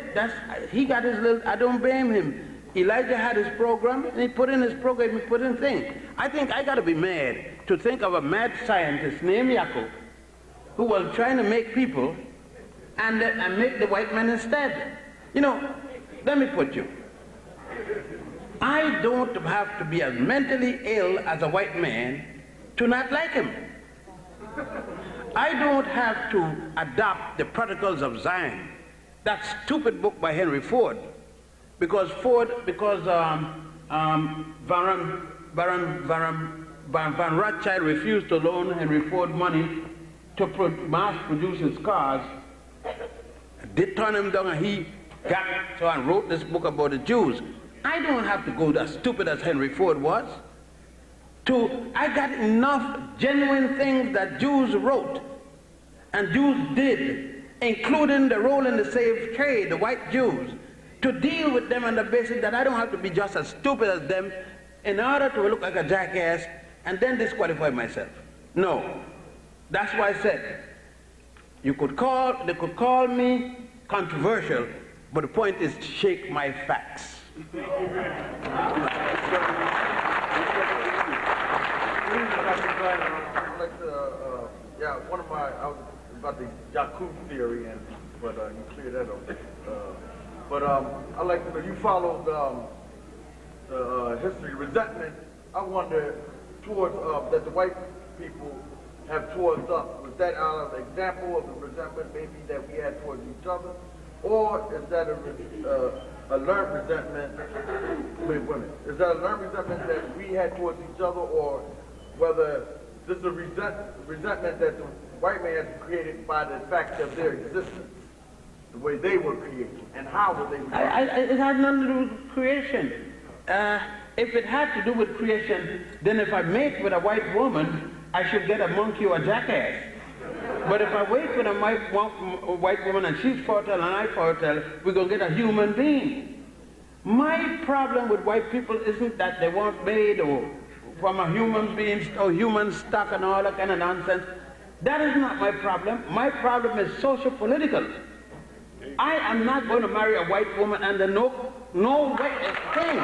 But it has nothing to do with the fact that she's inferior to me. No, I'm not that stupid. If she was inferior, then she couldn't get a child if we mate. I ain't going to mate with her to prove it because I started to see it done already. But it doesn't go to that. I am not going to see a little white kid come here hungry and don't give him some food in peacetime. Bob blow his brains out tomorrow. If there's a war on, you know what I mean? If there's a war on, I kill all of them. Even the dead one I'll kill. You see? But then there's a war. But there's nothing inferior about white people, and this is nonsense. Because if they say stupidness, mine is socio-political. They don't know to behave. And that is a cultural thing that developed properly, as Professor Clark said, that Europe had nothing to eat, digging in the ice is hell of a thing when you got to dig in the ice for one little fish. And you got a family to feed. And then you go against people that got vegetation all over the place, lying down on a tree, get up, eat a fruit, lay down on the fruit. You know what I mean? You got to understand. But as to the European being inferior and the this and that, that's nonsense. Don't engage in nonsense. Don't be as stupid as the guy who's attacking you. You got to be intelligent enough to ignore his stupidity and deal. That's why the editor answered him. The editors are stuck now. They had been saying for the umpteenth thing, all kind of things. Now the facts are here. They can't, you notice all the time they condemn Jeffrey, they have not said what he said wrong.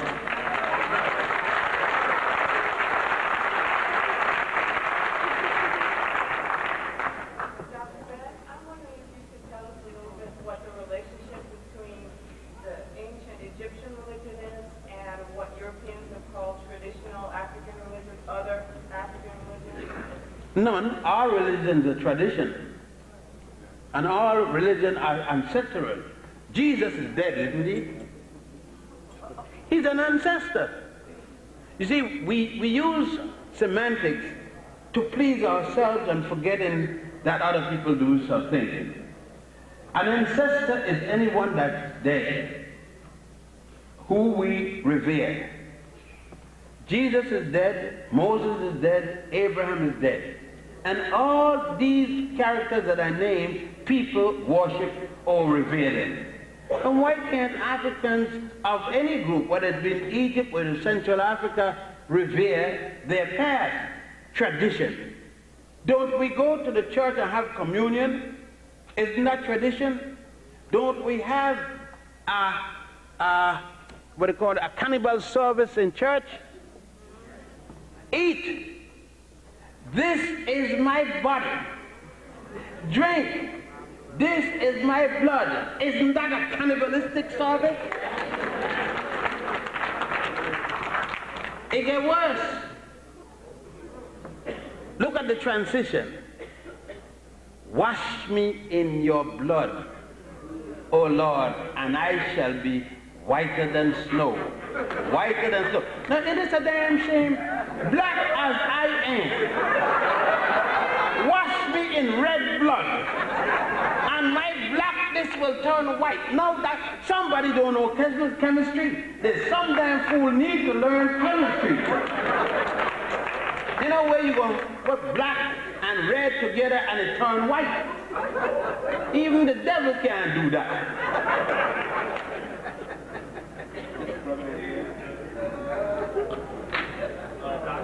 Yes, sir. Do you agree with Dr. Francis Cresswellsing and Dr. Leonard Jeffries that white people are albino mutants? And if they are, what is the date of their... I'm not a paleontologist, and I must state my ignorance on that subject. I respect Dr. Welsing and Eddie Fuller, Billy Fuller, and Dr. Welsing's father, all of them, and Dr. Richard King. I've read their works. I do not have the expertise. Is it yes or good? You need somebody who is a paleontologist or deals with an area to say whether or not their work is right or wrong. I think that in certain works I can only say it's interesting because I don't have the capacity to say it's good or bad. Well, why do they not have any pigmentation? I told you, I am not a paleontologist. And I don't know. There are a lot of things I don't know.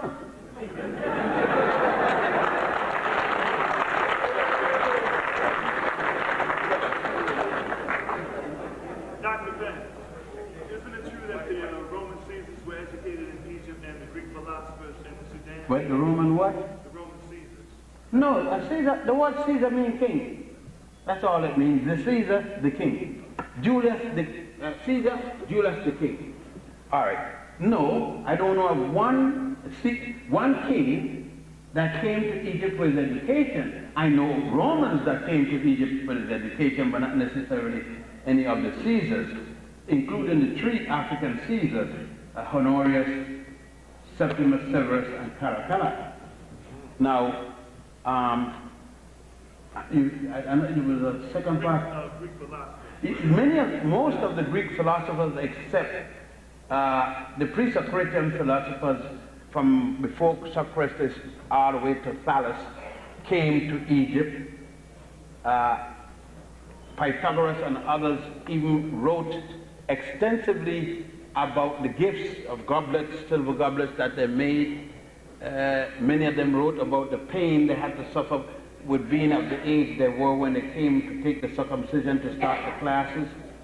Plato and Aristotle themselves, Plato spending about 11 years creating the concept of a creator. Socrates was the creation of Plato. There is no contemporary of Socrates, and Eusebius and other chronologists stated that Socrates is a problem because there's no contemporary for him. So yes, most of them came. I think the best person on that subject to read would be Dr. James, George G.M. James, my elder colleague. His works on this, especially Stolen Legacy. My question is in reference to the account of Moses. You refer to that as The what? The account of Moses. The account of Moses. And yeah, and you refer to that as a myth. And my question is in 2 parts. If that is a myth, what purpose do myths serve in our lives today? Pacification. Okay, and 2, do you feel that we are creating myths for our children, for I don't know what myth. to pass on to our children? Well, I don't know what you're referring to say it's a myth. Well, recently I attended a writing conference, and one of the questions that was brought up was the fact that we as African Americans are passing on to our children myths, such as stories that they can relate to and find strength in. No, you got to give me a specific. That's a generality. Give me a specific, because then I got to know what you call a myth. Maybe we are, or maybe we do not. If you give me a specific, I may say yes or no. But then you just give me the conclusion that we pass in myths. I got to know, for example. I.e. the myth of Moses. Okay?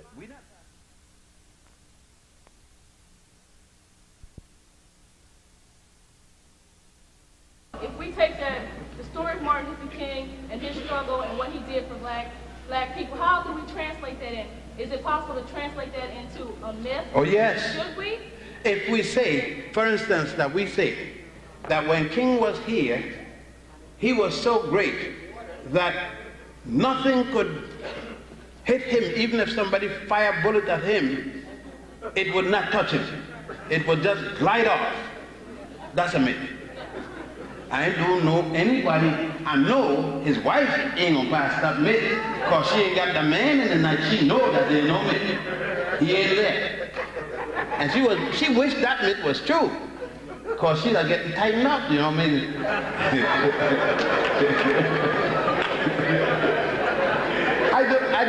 I don't think, there may be possibility of myths, but there can't be that strong.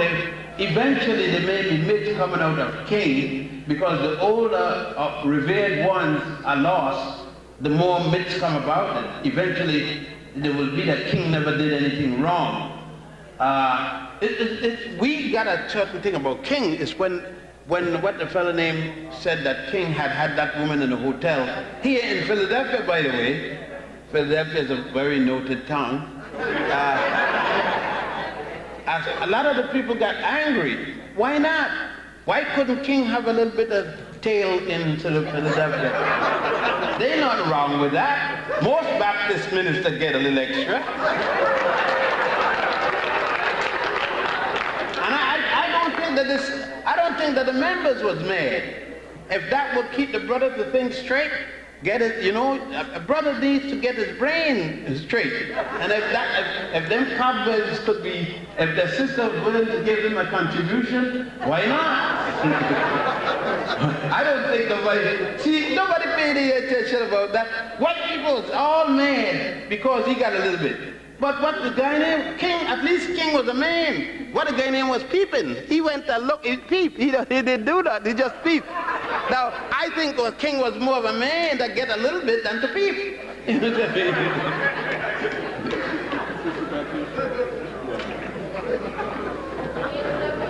question is, since Africa is the origin of all things... I didn't say that. From what I'm just trying to get clear in my mind is the origin of race. I'm trying to study race. And could you elaborate a little bit of origins for me, like from Egyptian perspective, Egypt? I don't understand Egypt, China. I'm trying to get, could you recommend someone, as being the African people, could you explain to me how the transition came about and the approximate time when we have a record of when race first started? We don't have a record of when race first started. When it comes to race, sister, you talk about myths, allegories, and all kind of things. This is the way I put it, and see if you agree with me or disagree. I don't know myself.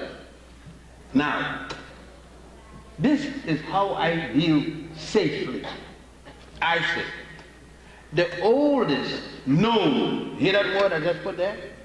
The oldest known human fossil to date is Denknesh. Denknesh is called by Westerners Lucy. She is dated, the body, the bone is 3.2 million years old.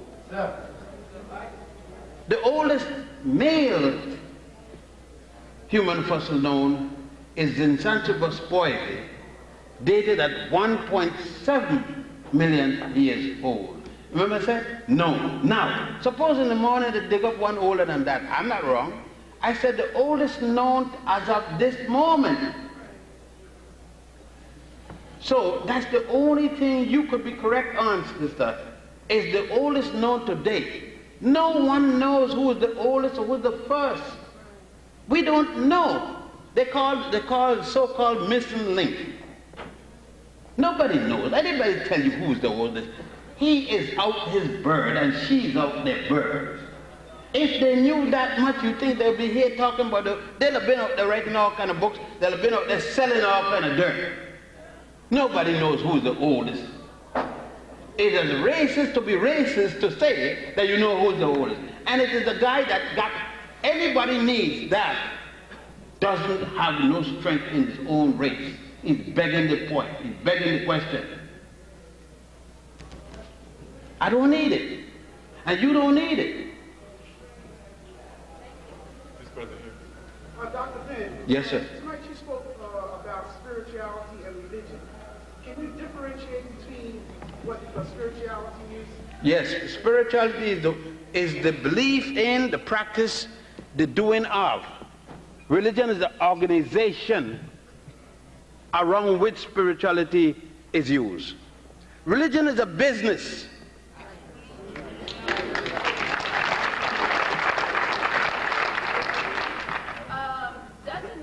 There's two pieces of evidence that trace the Hebrews' existence in Egypt, and that's the Rosetta Stone. Right. And then I saw a documentary. Excuse me, Rosetta Stone got nothing to do with the Jews. What's that people?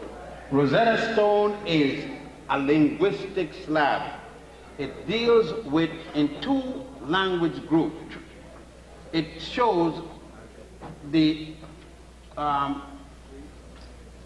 Greek language mixed with the Egyptian language specifically. It's a mixture of Greek writing and the hieratic Egyptian writing, otherwise called Demotic writing. By Champollion de Vijac and others use that to notice that each time the Greek word repeated itself, the indigenous word repeated itself, and that was what it decoded. It had nothing to do with Judaism.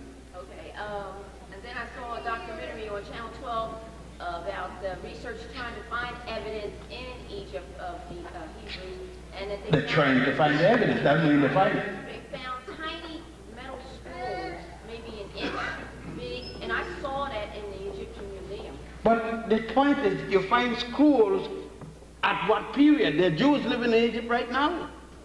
And you're bound to find scrolls there. We're talking at what period of time were those scrolls?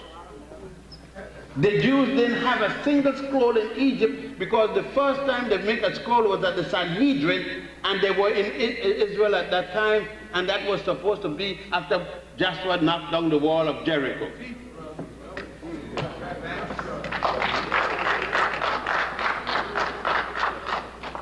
Good evening, Dr. Ben.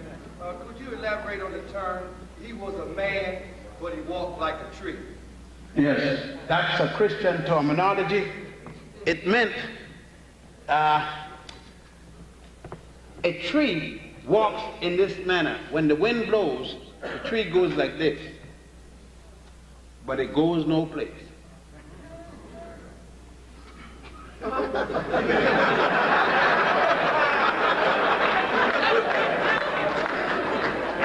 It goes 6 feet, but come back when the wind loose, back to the same place it was, never moved.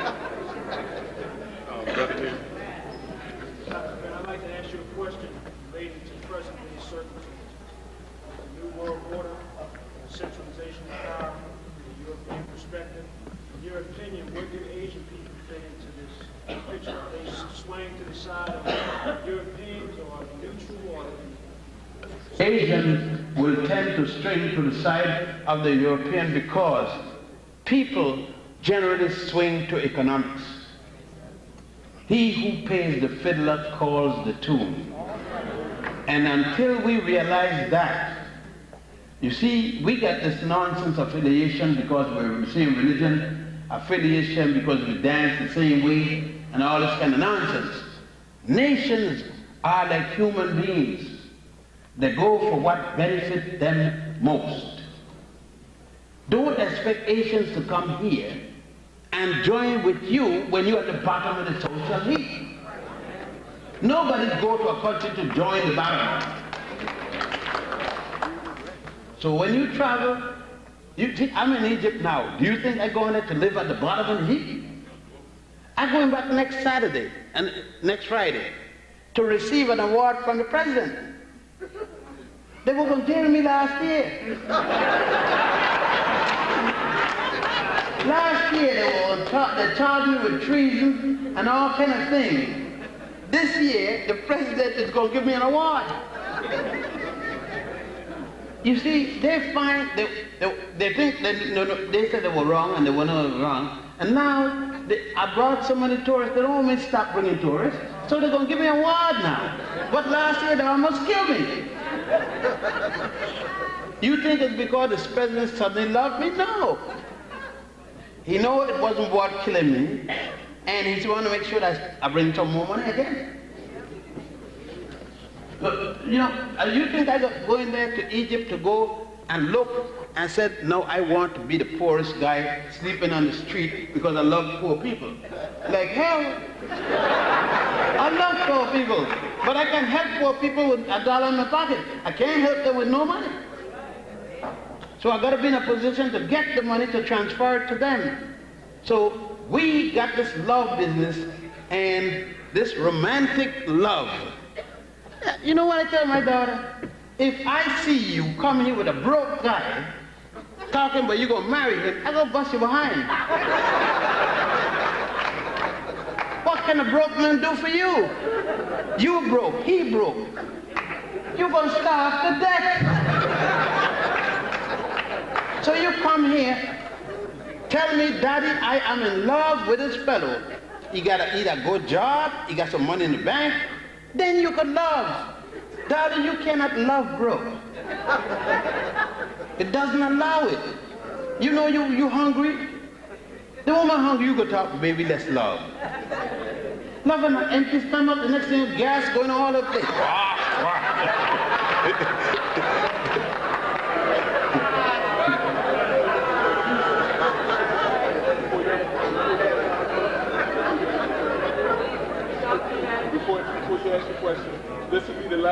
question. After that, we'll have the drawing, and I think that's it. Dr. Ben, I'd like to know how I can get the list of books and where I can get them one by one, because I can't buy them all together. Well, You have 30, right? I have 34. That's the last list. I just had a book came out yesterday. I don't have a copy of it. It came out yesterday, and Dr. Lewis went and picked it up, and I left New York too early this morning to get a copy. I was trying to get a copy to read. You know, your book is quite different when it comes out and when you write it. So, they have a partial list here. The new book will have everyone listed, because what I do in each book, the last book comes out have the listing of the book that preceded all the others. Now what I'm going to do is to try to find a way to put like an asterisk or something, books in print. Right now I think we got, of the 34 books print done, I think we got 11 in print. We got 2 at the press, new books, and we got about 1 or 2 being reprinted. So, What is your new book called? the new book is Nubia, Mother of Egypt. Results here in the city? Yeah, every place. I think they made 10,000 or 5,000.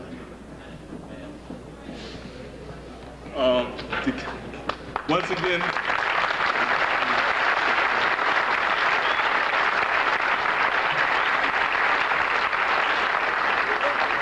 I have to make a statement. The brother wanted to ask Dr. Ben a question after he asked it one, but I think I'm going to just phrase it in a statement. Based off of what was said today, the brother's question was, when will a campaign start to remove the European images in the Christian church, and especially the African American Christian churches? When will that kind of campaign? And I think that's kind of individual call that people who've heard this message, who have made certain conclusions on themselves, now can make some kind of judgment for themselves. I'll just lastly say, there are a number of churches that the minister, it depends on the minister. I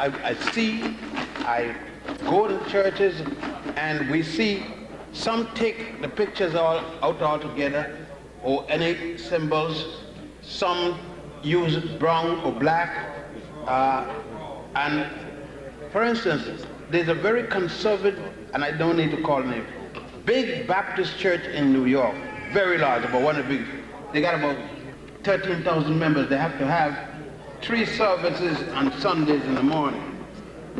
That church, believe it or not, with a conservative minister, has just commissioned one of our best African American artists to have gone to Egypt. He came with me to look at the Egyptian symbol, to go to Abydos and Dendera, and to draw a Jesus that would be commensurate with the population. And that's a conservative. It's